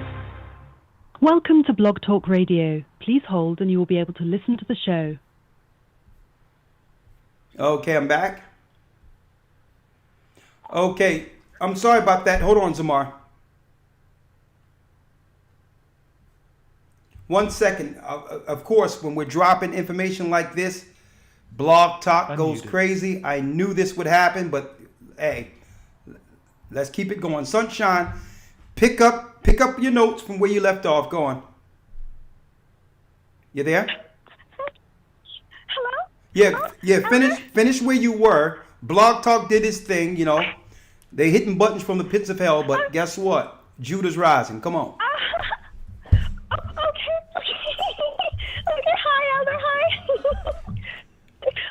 Okay, so I was just saying that, Elder, they can no longer hide this. They were in our communities destroying our fabric of morality the whole time, and now they cannot hide who we are, the children of Israel, and we can see it, and the Gentiles name, and so no one can go out and say there's any just reason for why they can. So is that everybody was enslaved at one point or another, because the difference is so bold, and it's all in earnest and in logic that we can see who has the against us, who's being. I'm sorry, Sunshine, but something is going on where I'm hearing every other word. So get that together, and if I have time, I'm going to bring you back. But there goes Sunshine. I got you. But you were breaking up, Sunshine. I'm sorry about that. All right, Zamar has a question. Shalom, brother. Shalom, Elder. I have a question besides the topic, if you don't mind. Go on. Yes, sir. No problem. So I was watching the videos back in the day, and I was wondering why you don't use the pictures no more in the YouTube videos. Oh, that is a good question, brother, and I'm glad you asked that. The reason why is because when Google purchased YouTube, they started putting copyright strikes if you use images that wasn't stock images. So if it belonged to Paramount or from a movie, they were striking the pages and taking things down, because without permission, you cannot use even any clips now. This is what they did. Now, at one time, YouTube used to be a group sharing platform. And what made it interesting was YouTube content makers could utilize each other's content, you know, to edify or to actually illustrate a point. So it wasn't nothing for you to commentate on The View or a movie. But now, since everything is owned by ABC, Disney, and they seen how the content creators were using this stuff, and they weren't getting any money, right? So now they made it where if we put an image that's showing stars coming down like on Paramount and all that, they can say it's a copyright violation. So this is what we did. We opened up another page that's separate. And I think it's called the GOCC 144 page, where a lot of those illustrations are done now with our lessons there. And because there's not that many subscribers, they don't even strike that. They'll let it be on a page that isn't getting any attention. So go to the GOCC 144. It's a backup page that Santee did for us. He used to illustrate and do great work with that. But that's why, brother. It's because when Google purchased, they made it where you cannot use any of their content without permission. That sucks, but the water, Yeah. Elder, I appreciate it. All right, that's why. I mean, I used to love the illustrations. It really brought a lot of the lessons to life when it came to, when we talk about Egypt and Christ being hung, and he would pull in those illustrations. It was a great work, but this is what's going on, right? All right. So, all right. And thanks for the question. All right, brother. No worries. Shalom. Shalom. But Santi, if you're hearing me, you can do some of the illustration you used to do if you have time, and we can put it on Patreon. They can't do anything to us there. All right, until Google buys that. But I digress.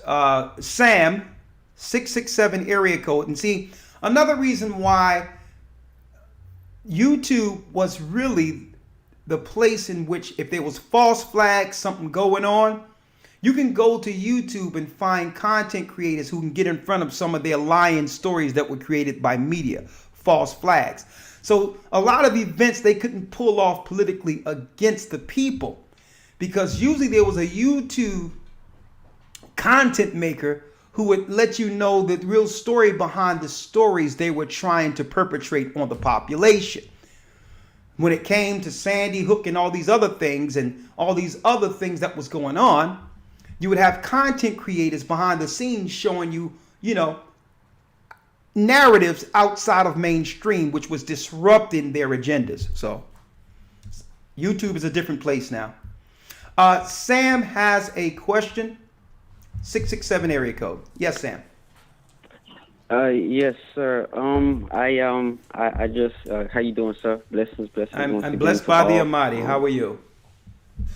I'm doing well, sir. Thank you very much. I just wanted to if I found favor in your sight, if I may recite a poem. I felt it was appropriate, but I'll let you be for the topic you guys had going. But I'll let you be decide that if that's okay.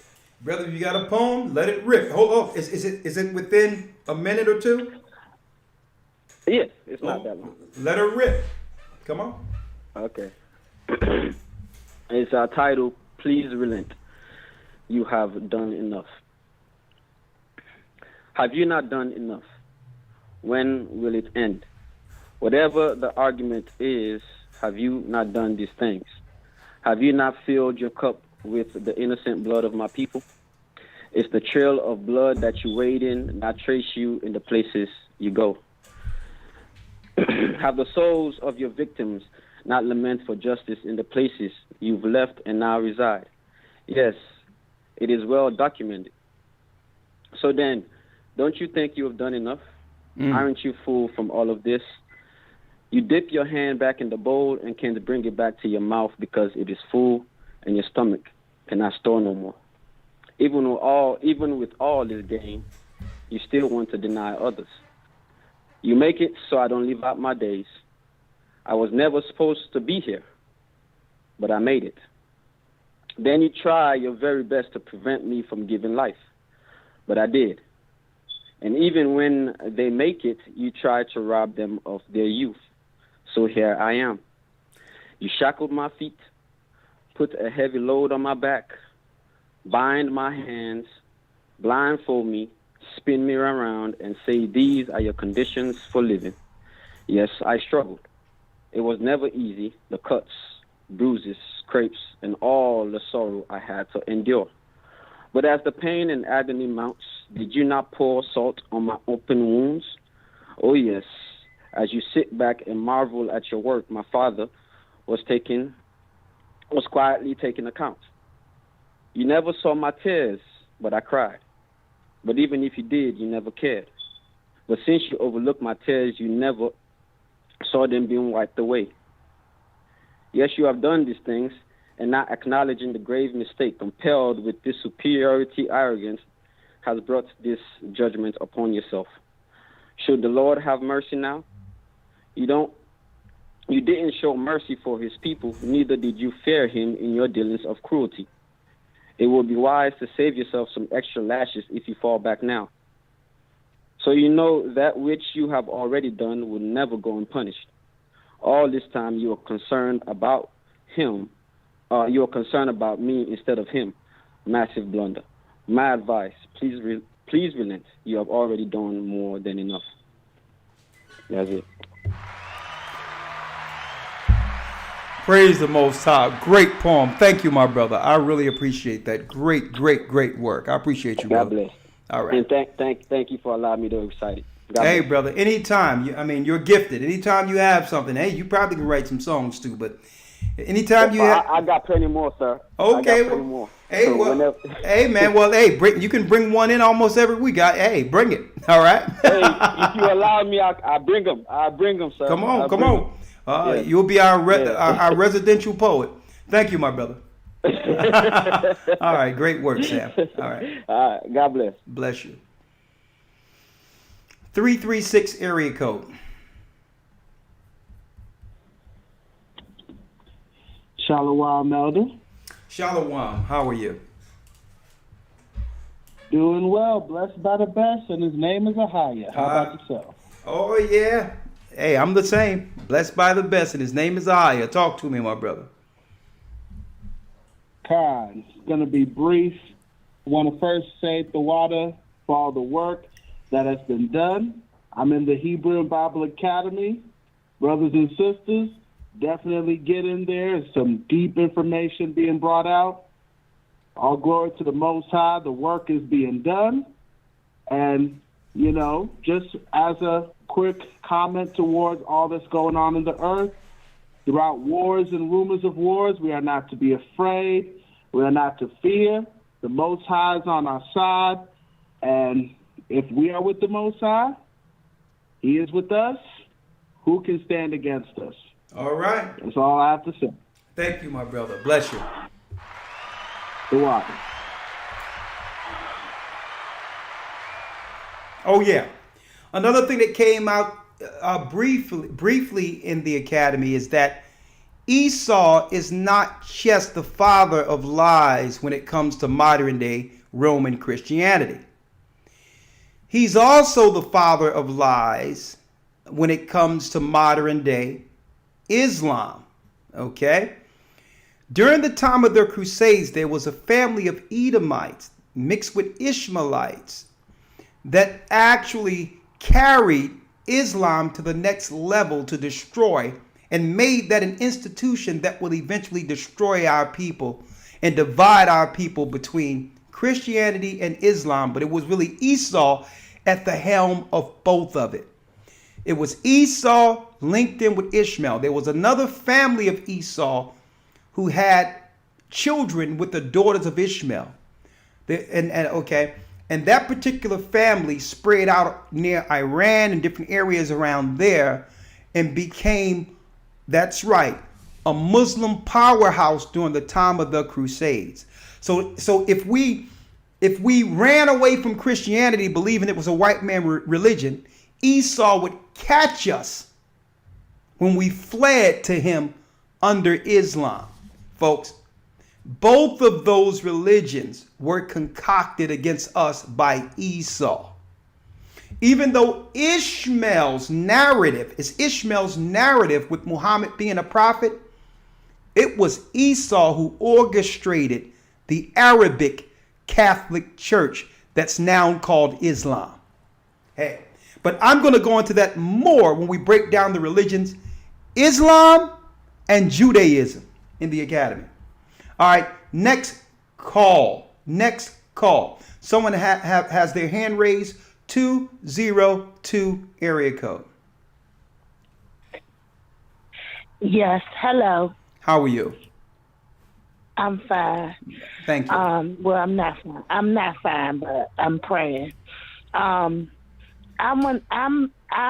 did a show on what they don't tell us in the churches, and I spoke with you then around the memorial of blowing the trumpets, and I never received a call. I was trying to receive a call from you.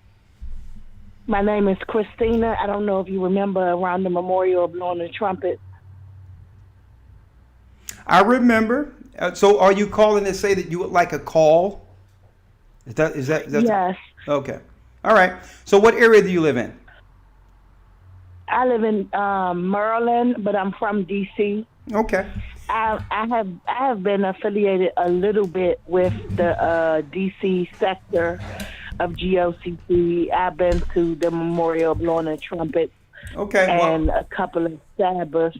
Okay. Well, this is what I'm gonna do, sister, because I like to keep things within. I don't want to digress off the topic because it'll take away from. It would take away from the spirit of the show. All right. That's why. I mean, I apologize.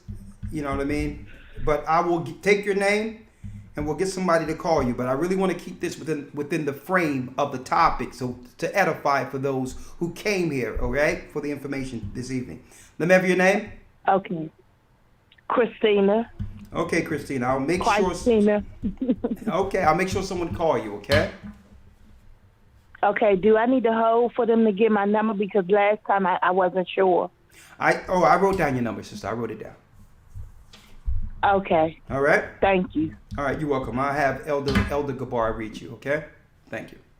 All right. Okay. And yes, you're right on it. Someone put out there, was it the Ottoman Empire? They are associated with it, absolutely. But there's a certain name of a family that created the Ottoman Empire that was part Esau and part Ishmael. This is where you get the lie out there that the Edomites are really the Arabians. What they're not telling you is there's a family within the Middle East that is Esau and part Arab. Okay? And the Ottoman Empire, the Turks and all that are a part of that family. You are absolutely correct. The worst thing that could have happened to our people in America that believed in the Bible was the infiltration of Islam, where they made us believe that Islam was a black religion or an alternative religion for the black man, not realizing that the Arabs, that's right, Ishmael and all that enslaved, they still enslaving our people. They did all that before Edomites did it. So they was able to come in at a key point politically to sell us Islam as an alternative religion by claiming that Christianity or the Bible was a white man's book. It was an infiltration, divide and conquer at its best. It was made to lure us out of the book when all of our great leaders over in America were inspired by the Bible. Every last one of them were inspired. So this is why they had to come up with a new political plan to make us believe Islam was associated with us in the past. More deception to get us out of the record. To do what? To misdirect us out of the book so that we wouldn't know and we couldn't find out that we are and we're always the children of Israel. All right, let's go down the line here because I have songs to sing. 233 area code, but I would miss these conversations. There's no way I was going to skip tonight. Okay, I'm here. I'm in the place we usually do the academy, and we have our studio here. And right after this, I'm going to the vocal booth. So, 233 area code. I think this is Africa. Yes, sir. Zumil. Shalom, Elder. Who does? Limwell. Limwell. Talk to me, Limwell. How are you? Yes, please. Yes, sir. Fine, thank you. I'm blessed by the Most High. And how are you, sir? I'm blessed by the Almighty. Floor is yours. All praises. Good to hear from you. We thank the Most High for your life. Well, we thank the Most High for the work being done. Yes, he said, a short work will you do in righteousness and cut it short in righteousness. We thank the Most High for your life. And I'm thankful for this timely, in-depth, very brief but in-depth information you've given out. What I want to say is that, every war on earth, it's time for us to realize that, yes, it's all orchestrated against us. But like one of the callers said, Musa is with us, so we need not to panic. Mm-hmm. And one to two is that we don't need to forget the fact that if we don't accept the doctrines of Christ, we deny Yeshua, as he said in all the epistles. Because one, you cannot accept him and not following his doctrines. So if the moment you reject his doctrines, so when you talk of this is the patience of those who keep the commandments of the Most High, and then the testimony of Yeshua, what did Yeshua testify? His words. the Lord, His doctrines. So it is I always tell people, GOCC is the body Most High is working with at this moment. That is the body of Yeshua at this moment. And I thank the Most High every now and then. We pray for the elders, for the Most High to continue to protect you and deliver you from wicked and unreasonable men. Because this is a time for the work being done, and we are very grateful. And I also want to say that this is a time for the brethren to come together so that in Christ, being one unified body under Christ, as He is the leader, as you rightly said. So anybody who does not accept Christ and then even deny His doctrine, even one of them, you have rejected Him. And that's what I want to say. So, Elder, keep on firing, and Musa is with you. We are behind you in prayer. We pray for the eldership of the whole GOCC scattered around 4 corners of the earth. And I know Musa is with us. And at a appointed time, His will be done. Bless you, and thank you for the opportunity. Thank you, brother. It's almost 2 a.m. here. I do call, but at times you find it very difficult to get through. It's almost 2 a.m. here. I know. Well, Brother Lemuel, I'm going to talk with you soon, brother. And hold it down until we're there. All right, bless you. All right. Shalom. Shalom. Bye. Shalom. The brother holding it down, and we're trying to get Shabbat there in May. So don't worry about it. We're working on that so we can meet the family that's in the church there, the GOCC. This is what the Gathering Christ Church. I also want to put this out since the brother's calling from Africa. There's some guys online that come in through conference calls who are loosely using my name to say that they're down with us loosely. They came from Maryland and different places, Houston, claiming in Tanzania, claiming that I'm down with them or they were down with the church and this ministry have blessed them to do what they're doing. And I'm going to tell you right now, we have nothing to do with these guys. Zero. They're lying. They're not a part of our church. And I want to put that out there because what happens is they'll tell people they're a part of the Gathering of Christ Church. And that person they'll tell in the States will tell their family they're a part of the Gathering of Christ Church. Then you'll go to Tanzania and there's all type of madness going on, and your family will loosely associate it with us. Okay? I'm going to put it out there. There's a guy by the name of Rawchaa. I don't know him like that. He's not a part of our church. I don't know him. None of that. Okay? Anybody over in Tanzania operating, understand, it's nothing to do with the Gathering of Christ Church, and I put it on record because why? If they could stand on their own merit, they would. Don't try to use our church to make your own movement. We're not into that. We follow Christ, and if you're not under this church, just go on your way. Don't tell people you associated with us because why? It's disingenuous and it's a lie. Don't lie to the people. Do your works, and if your works lure people to you, that's fine. If you need us to lure people, that's deception. So there is no church in Tanzania, and I'm putting it out there right now. Y'all do that at your own risk, okay? And if there was a church there, we would tell you about it, all right? All right, D has a question.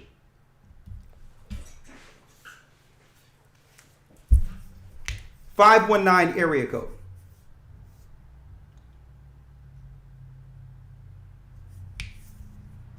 Yes, can you hear me, sir? Good evening, Elder. Yes, sir. I had to put it out there because people are using our name and calling me and saying, okay. No, not you, brother. I'm talking to the audience real quick. And are saying that, asking me, do we know these people? I'm like, listen, they're lying to you. We did not lay hands on them. We didn't tell them to work with the Gathering of Christ Church and it's all good and we're all down with each other. They're liars.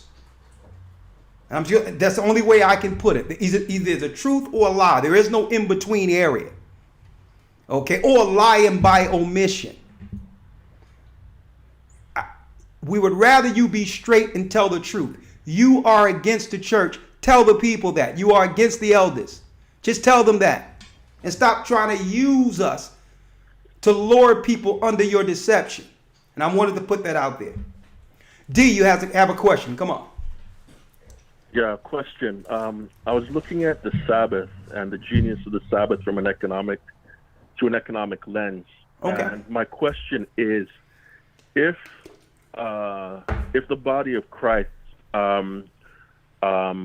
achieved critical mass where there was a large number that awoke and started keeping it, and we are viewing the Sabbath from an economic through an economic lens as a withdrawal of God's people's vital energy from Esau's economic system. How long do you think it would take can you expound on how long do you think it would take for real tangible effects to be felt within not only the country nationally, but the world at large? I'll listen for your answer off the air. Thank you. Well, you know what? That is a good question, right? But there's no way that alone is going to affect Esau's system economically. Because no sooner as we wake up to one area, he's already transitioning into another area economically. He runs the economic system. He came up with the checks and balances as a form of control. Now, if all things were honest and we came together and they didn't have a plan for our plan, of course it would impact exponentially their empire and how they deal with things economically. This is why they've already segued during the whole coronavirus 2 years. They've switched the infrastructure to push what? Cryptocurrency. So they've already transferred it into what? They're going to move it. They're going to crash the system into a what? You got it. A non-cash system in which everything is credit at that point, and it's based on your social status with government on whether or not you'll be able to actually maneuver financially. And if you don't comply, they can do what? They can hold your funds or put your credits to zero. So I understand what you're saying, but that's not a systematic way politically of actually harming their financial system. Their financial system was set up so that they can segue to the mark of the beast. We should just keep the Sabbath regardless of its impact on what it would do financially to a system. Because what? The Jewish people go to the synagogue every week. Okay? But that's really no impact on the system or the structure that's set up to benefit Rome. I see the perspective you're looking at, but when it comes to the Sabbath, Christ said he was Lord over the Sabbath.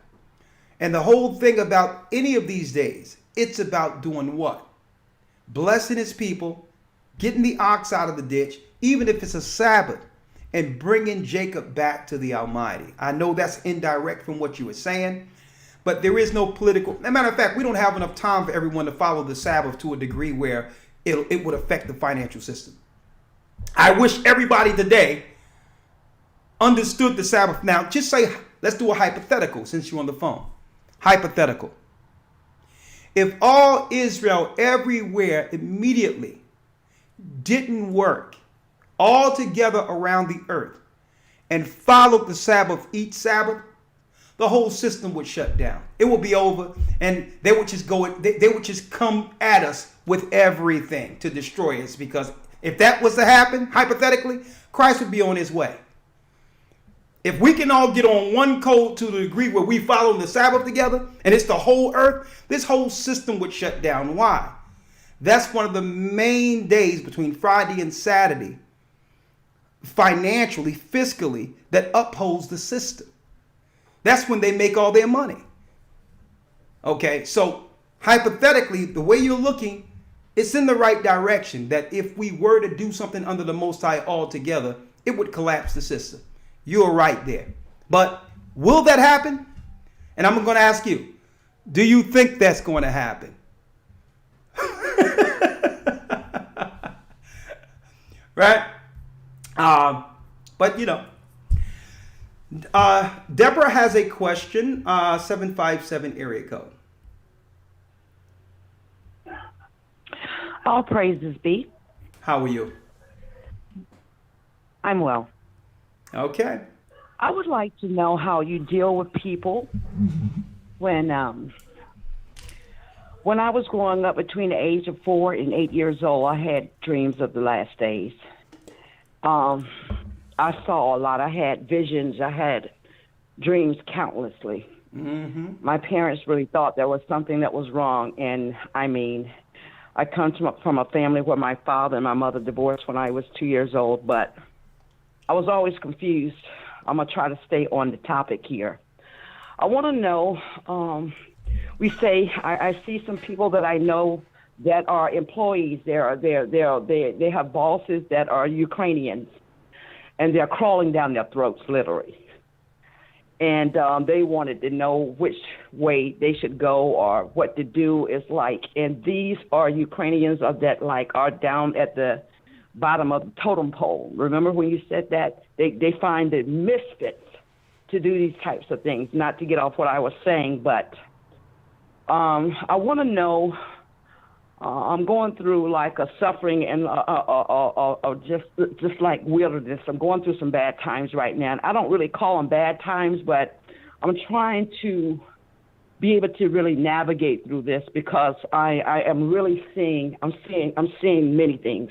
I'm seeing it's just, since I came into the truth, it's been 2 years. Even when I came out, when the brothers and all put me down in the water at the beach, and when I came up, they asked me, what did I see? And when they asked me, what do I see, they wanted me to look over at the water in the beach. And when I looked over across the water, I saw deserts and mountains, like they were just right there. It's just, I just need to help because I'm not able to get to my meetings, and I just need help to be navigated through all of this because I'm seeing many things. I'm seeing whatever. I'm waking up and I'm seeing military. I'm seeing flags everywhere. I'm seeing American flags everywhere. They're just like in the people's yards and everywhere. And I'm seeing people who are like, they don't know what to do. They're trapped. I'm seeing things. Oh, sister, this is what I'm asking you, because the Most High says we would see vision and dream dreams. And only thing, I'm not going to discount what you're seeing, but the Bible tell you that dreams must be sent by the Most High. And the only thing it's saying in particular, when your visions link with prophecy, it's just confirming what the scriptures prophesied, that war and attacks of our people are impending. But what I want brothers and sisters to know, that we don't have to wait for the war. We've always been living in it. And that's the reality of it. Your visions has merit according to prophecy. But the biggest error our people make in understanding prophecy, we look forward without actually understanding the current war. Everything you're seeing is happening right now. Joe Biden is giving our people, the same people that marched for civil rights and for inequality and was hung on trees, crack pipes right now. Okay? Drug paraphernalia.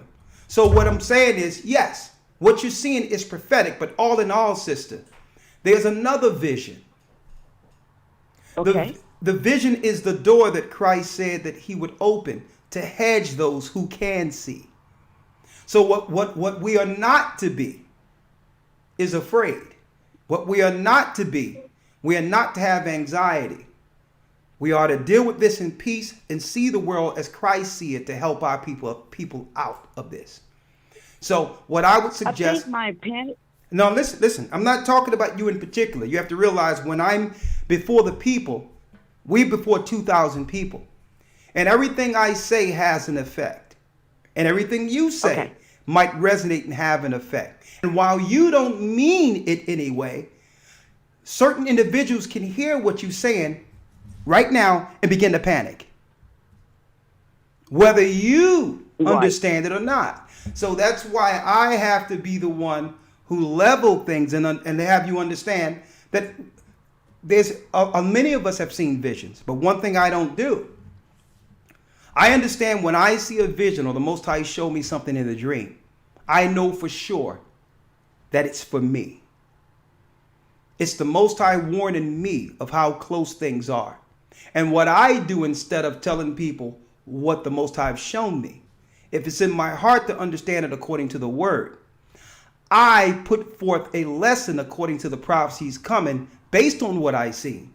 And the people see the prophecies of God out of the word. Because that gives that now brings the balance. So what you do is when you see those, it's for you to go into the Bible and find those prophecies to confirm what you're showed. Knowing how close we are to those prophecies, and that's when you open the book to show others. You understand? Okay. I think I do. I think what's going on here is that, I tried at a couple of academies and I was like short of maybe 2 weeks. There's been different things that I've done wherein I was like intercepted, and trying to get them done through word. Listen. This is what raises my anxiety, I guess. I understand, but listen to me, sister, right? There's a lot of things going on, running through your mind, right? A lot of things going on, right? From the war, from the Ukraine, from when you were growing up. There's a lot of things running there. Coming out of the water, seeing the mountain, and all these things. A lot of that conversation, all due respect, these should be private conversations. These should be private conversations, not conversations to be had on a broadcast, because there's a lot of nuances there. And it's abstract. Right, not to say that it has no merit, because it does. But in a program, I'm here to edify and help you with it too. When things are abstract like a dream, you have to, even Daniel, when he woke up from the dream, when the Most High showed him the 4 beasts, he had the full understanding of the future. He woke up in a cold sweat and had no idea what the vision was about. Totally abstract.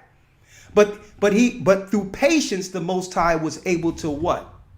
Break the dream down and show him the future of his people based on it. So when you get a vision or you're dealing with things, that's one gift. The greatest gift is to edify, is to not jump, pray, not to jump and react, or even conversate concerning what it is. It's to internalize it, pray on it, and find the scriptures concerning it. That's the balance. Are you saying some things are just not meant to share? Yes, that's true. Some things are just for you. I mean, think about this, sister. Why do you think about this, when Christ was sent into the wilderness 40 days and 40 nights, contending with the devil, being tempted? Can you imagine that conversation being had in public? How abstract that was? Highly spiritual. But can you imagine people witnessing that? So that's why the Most High took him there. So he had the wisdom to understand what to reveal to the world. And when you're dealing with the Most High, some of that stuff have to be private, because the world cannot receive certain things. You know what I mean? True. So either you want to edify, or it can do the reverse if you don't use wisdom with a gift. Got it? Right. I got that. I got that. And then one other thing, and I'm trying to. Well, I'm just going through a little wilderness myself, and I just wanted to know. Listen, if you're able to help me to get through the academy. Okay. So you can't. You're in the academy, and you can't afford to actually go forward. Is what you're saying? You need to help. Well, right now, and or whatever, I'm having some hardship. So yes, don't worry, sister. Don't worry about that hardship. I'll take your name, and we'll make sure you're in the rest of the academy. That's no problem. Okay, no, I haven't even started. I have missed the 4 classes. Okay, well, we're talking about the war on Israelites within our communities. Okay, I just wanted to add that before I got off the phone and see if that, if it was possible. If it's not, sister, I said yes. Okay. All right. I'm gonna put you on hold and take down your number, and we'll get you in. Okay. All right. Bless you. All right. All right. Let's see. Hold on.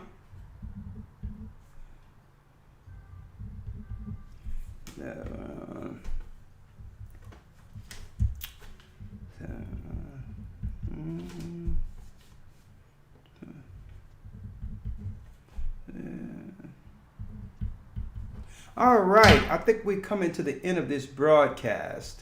Unfortunately, Otis has a question, last call for this evening. Oh, I got one more call with the hand raised, and then that concludes our broadcast for today. The war on Israelites within our inner cities was the topic, but hey, we're here for our people. Let's talk. We're almost done here, right? Let's go. Yeah, hello. How are you? Yes, sir. How you doing today? I have a question. Yes. And it was dealing with talking about the moon and the stars and the sun going through the portals and things like that, and as well as equal day, equal night. Do you get information out of Jubilee? That I used to information. see it a long time ago. I forgot what book it was. That's the book of Enoch. Where it talks about the portals. You go into I think the 61st chapter. Hold on, let me see. And it talks about time. Talks about time and all those things. Yeah, it talks about the portals. Enoch 72. Enoch 72? Enoch 72 breaks down how the moon follows the sun into portals on a 364-day cycle. Yes, sir. I believe you're right because I went through Jubilee and I couldn't find it. So I will do that. Thank you very much, sir. Well, in the book of Jubilee, okay? In the book of Jubilees, I believe it's the 6th chapter. Let me check real quick. Okay. In the book of Jubilees, the 6th chapter, the Most High told Moses, make sure when our people follow the Sabbath, they're not to use the moon only, or they'll come up 10 days short. And then at that time, our people will begin to do what? Worship on the wrong day. Make a holy day a profane day, like what has happened now. So he says, make sure the Israelites keep 364 days only. And don't forget in Daniel 7:25, it tells us the Roman Empire would think to change times and laws. They would come up with new calendars to get the Israelites off of that original schedule given through Moses. All right. So it doesn't matter what they think to do. The Most High have always had his cycles of years 364. A matter of fact, we're not even in the year 2022. We're not even in the year 2000. We're not even in the year 1800 according to the Most High cycles. The Roman Empire, they are liars. They're deceivers. Okay? So we went into slavery and we woke up in another time. But thank the Most High for the truth in his Sabbaths. He put us right back on time. And this is why you notice when I referred, I went straight to this calendar that had the scriptures up in it. Even though we put it together, we put it together with what the Most High gave us with all the records when it says the earth shall help the woman. The Most High gave us the original time. And guess what? We don't have much time. And a matter of fact, the apex of a lot of this will be 2033. You see the Masons use that 33. A lot of this is going to come to an apex around 2033. All right, so I'll put that out there right now. All right. So let me place you on hold. Thank you, my brother. Thank you very much, sir. All right, you're welcome. Bye-bye.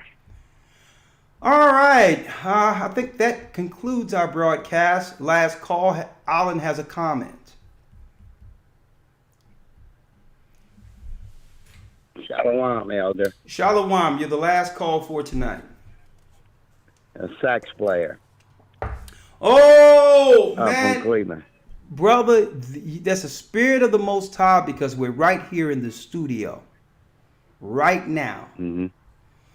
So Micah Allah leaves. Matter of fact, don't worry about it. I'm going to put down your number right here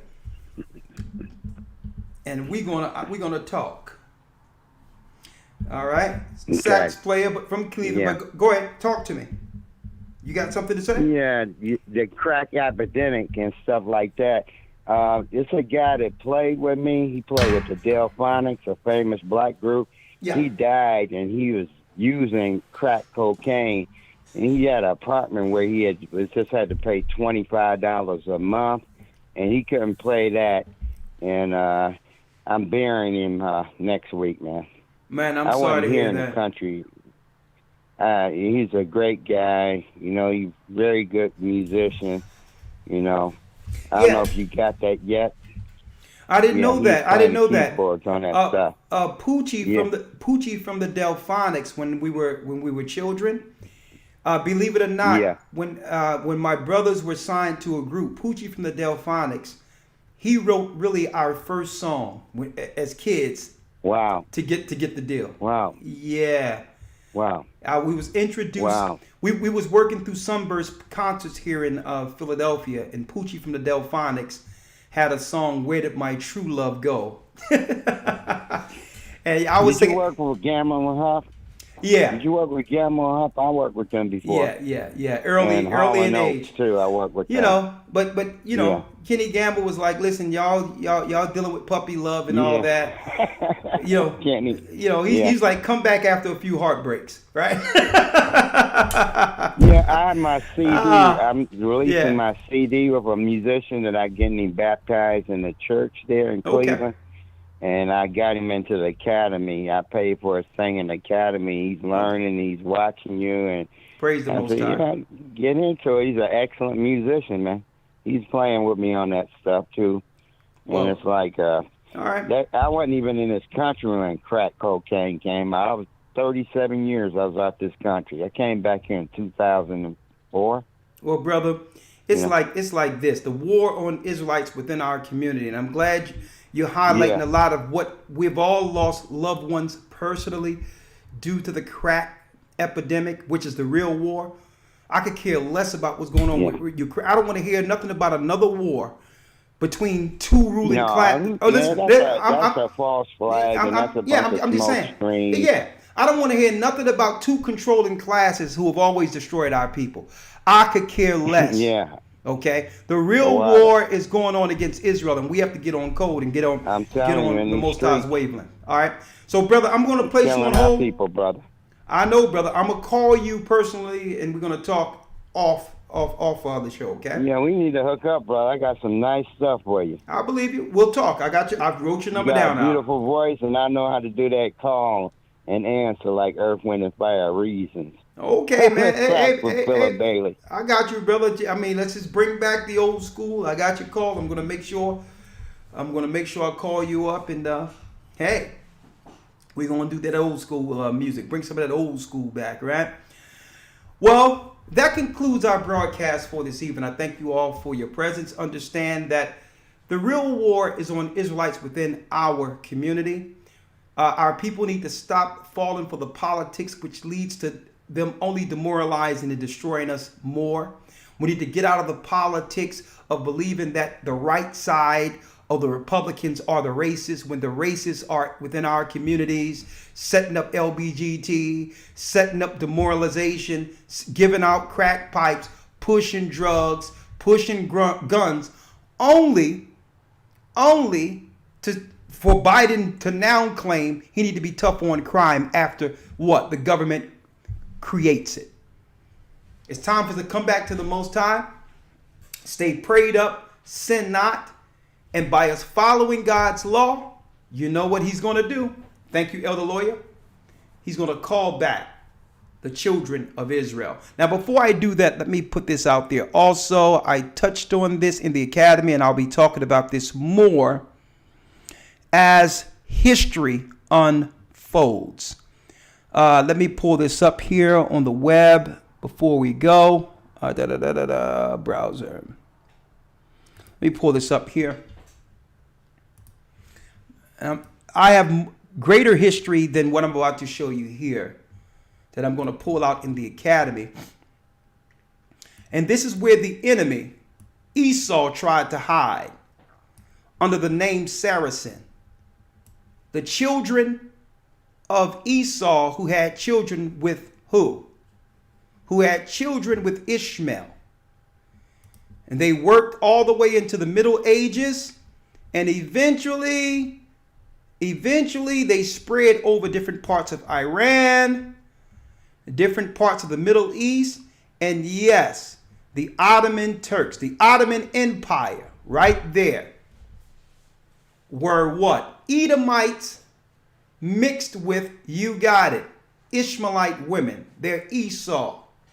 So that they can control Islam. Edomites controlling Islam like the Pope and Edomite is controlling Christianity. That and more will be discussed when we highlight the enemy who have destroyed and helped split the children of Israel. In this week's Academy, that's right, the split between Israel and Judah. And here it is. What is the mystery that brings Israelites together? This coming Academy. If that interests you, go to historytimes.org. Now with that, may the Most High be with you. Stay prayed up, sin not, and remember, it's the Most High calling back Israelites. The children of Israel, we're under attack in the communities. That has always been the real war. Don't care about what they're saying on the news. The war is in your communities. Look at our families. Look at our community.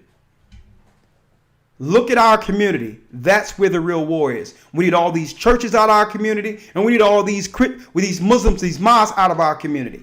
We need to come back to the Sabbath and renounce all false religion and all the immigrants that are coming over here destroying our people, bringing demons from their war-torn countries. All right? It's time for Israel to come back. Oh, yeah. Who's calling us back? Ahia.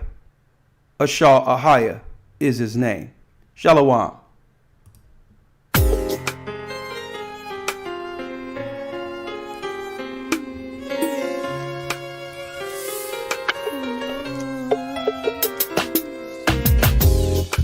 The East is where we're from. The 12 tribes of Israel. In 721 BC, the Assyrian king, he took us down, we fell. With a great escape we went through the Euphrates. The Lord held the water still. To a land where no mankind dwelt, we went. The 12 tribes of Israel. That's who we be, Manasseh, the Cubans, Ephraim from Puerto Rico, and Valley from the Isles of Hawaii. The Lord is calling back Israel. Zebulon from Panama, Gad, the North American Indians, Simeon, the Dominicans. Our highest gathering Israel. The Arabs and Africans told us at gunpoint to gather our wives and children, then sold us. In the belly of these great ships we traveled in fear. By the rivers of Babylon we found our brothers here. A high gatherer Asher in Colombia, Reuben from Australia, Issachar, the Mexicans. A highest gathering Israel. Judah, the Negroes, Benjamin, the West Indians, Levi, the Haitians. A highest gathering Israel.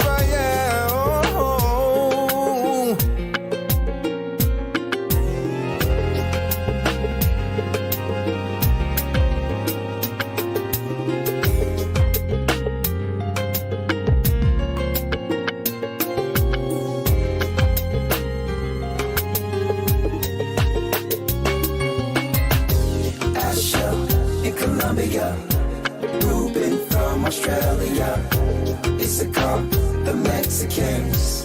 That's who we be, Judah, the Negroes, Benjamin, the West Indians, Levi, the Haitians,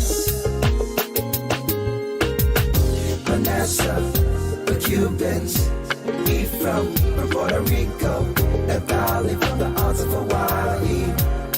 The Lord is calling back Israel. Zebulon from Panama, Gad, the North American Indians, Simeon, the Dominicans. Our highest gathering Israel.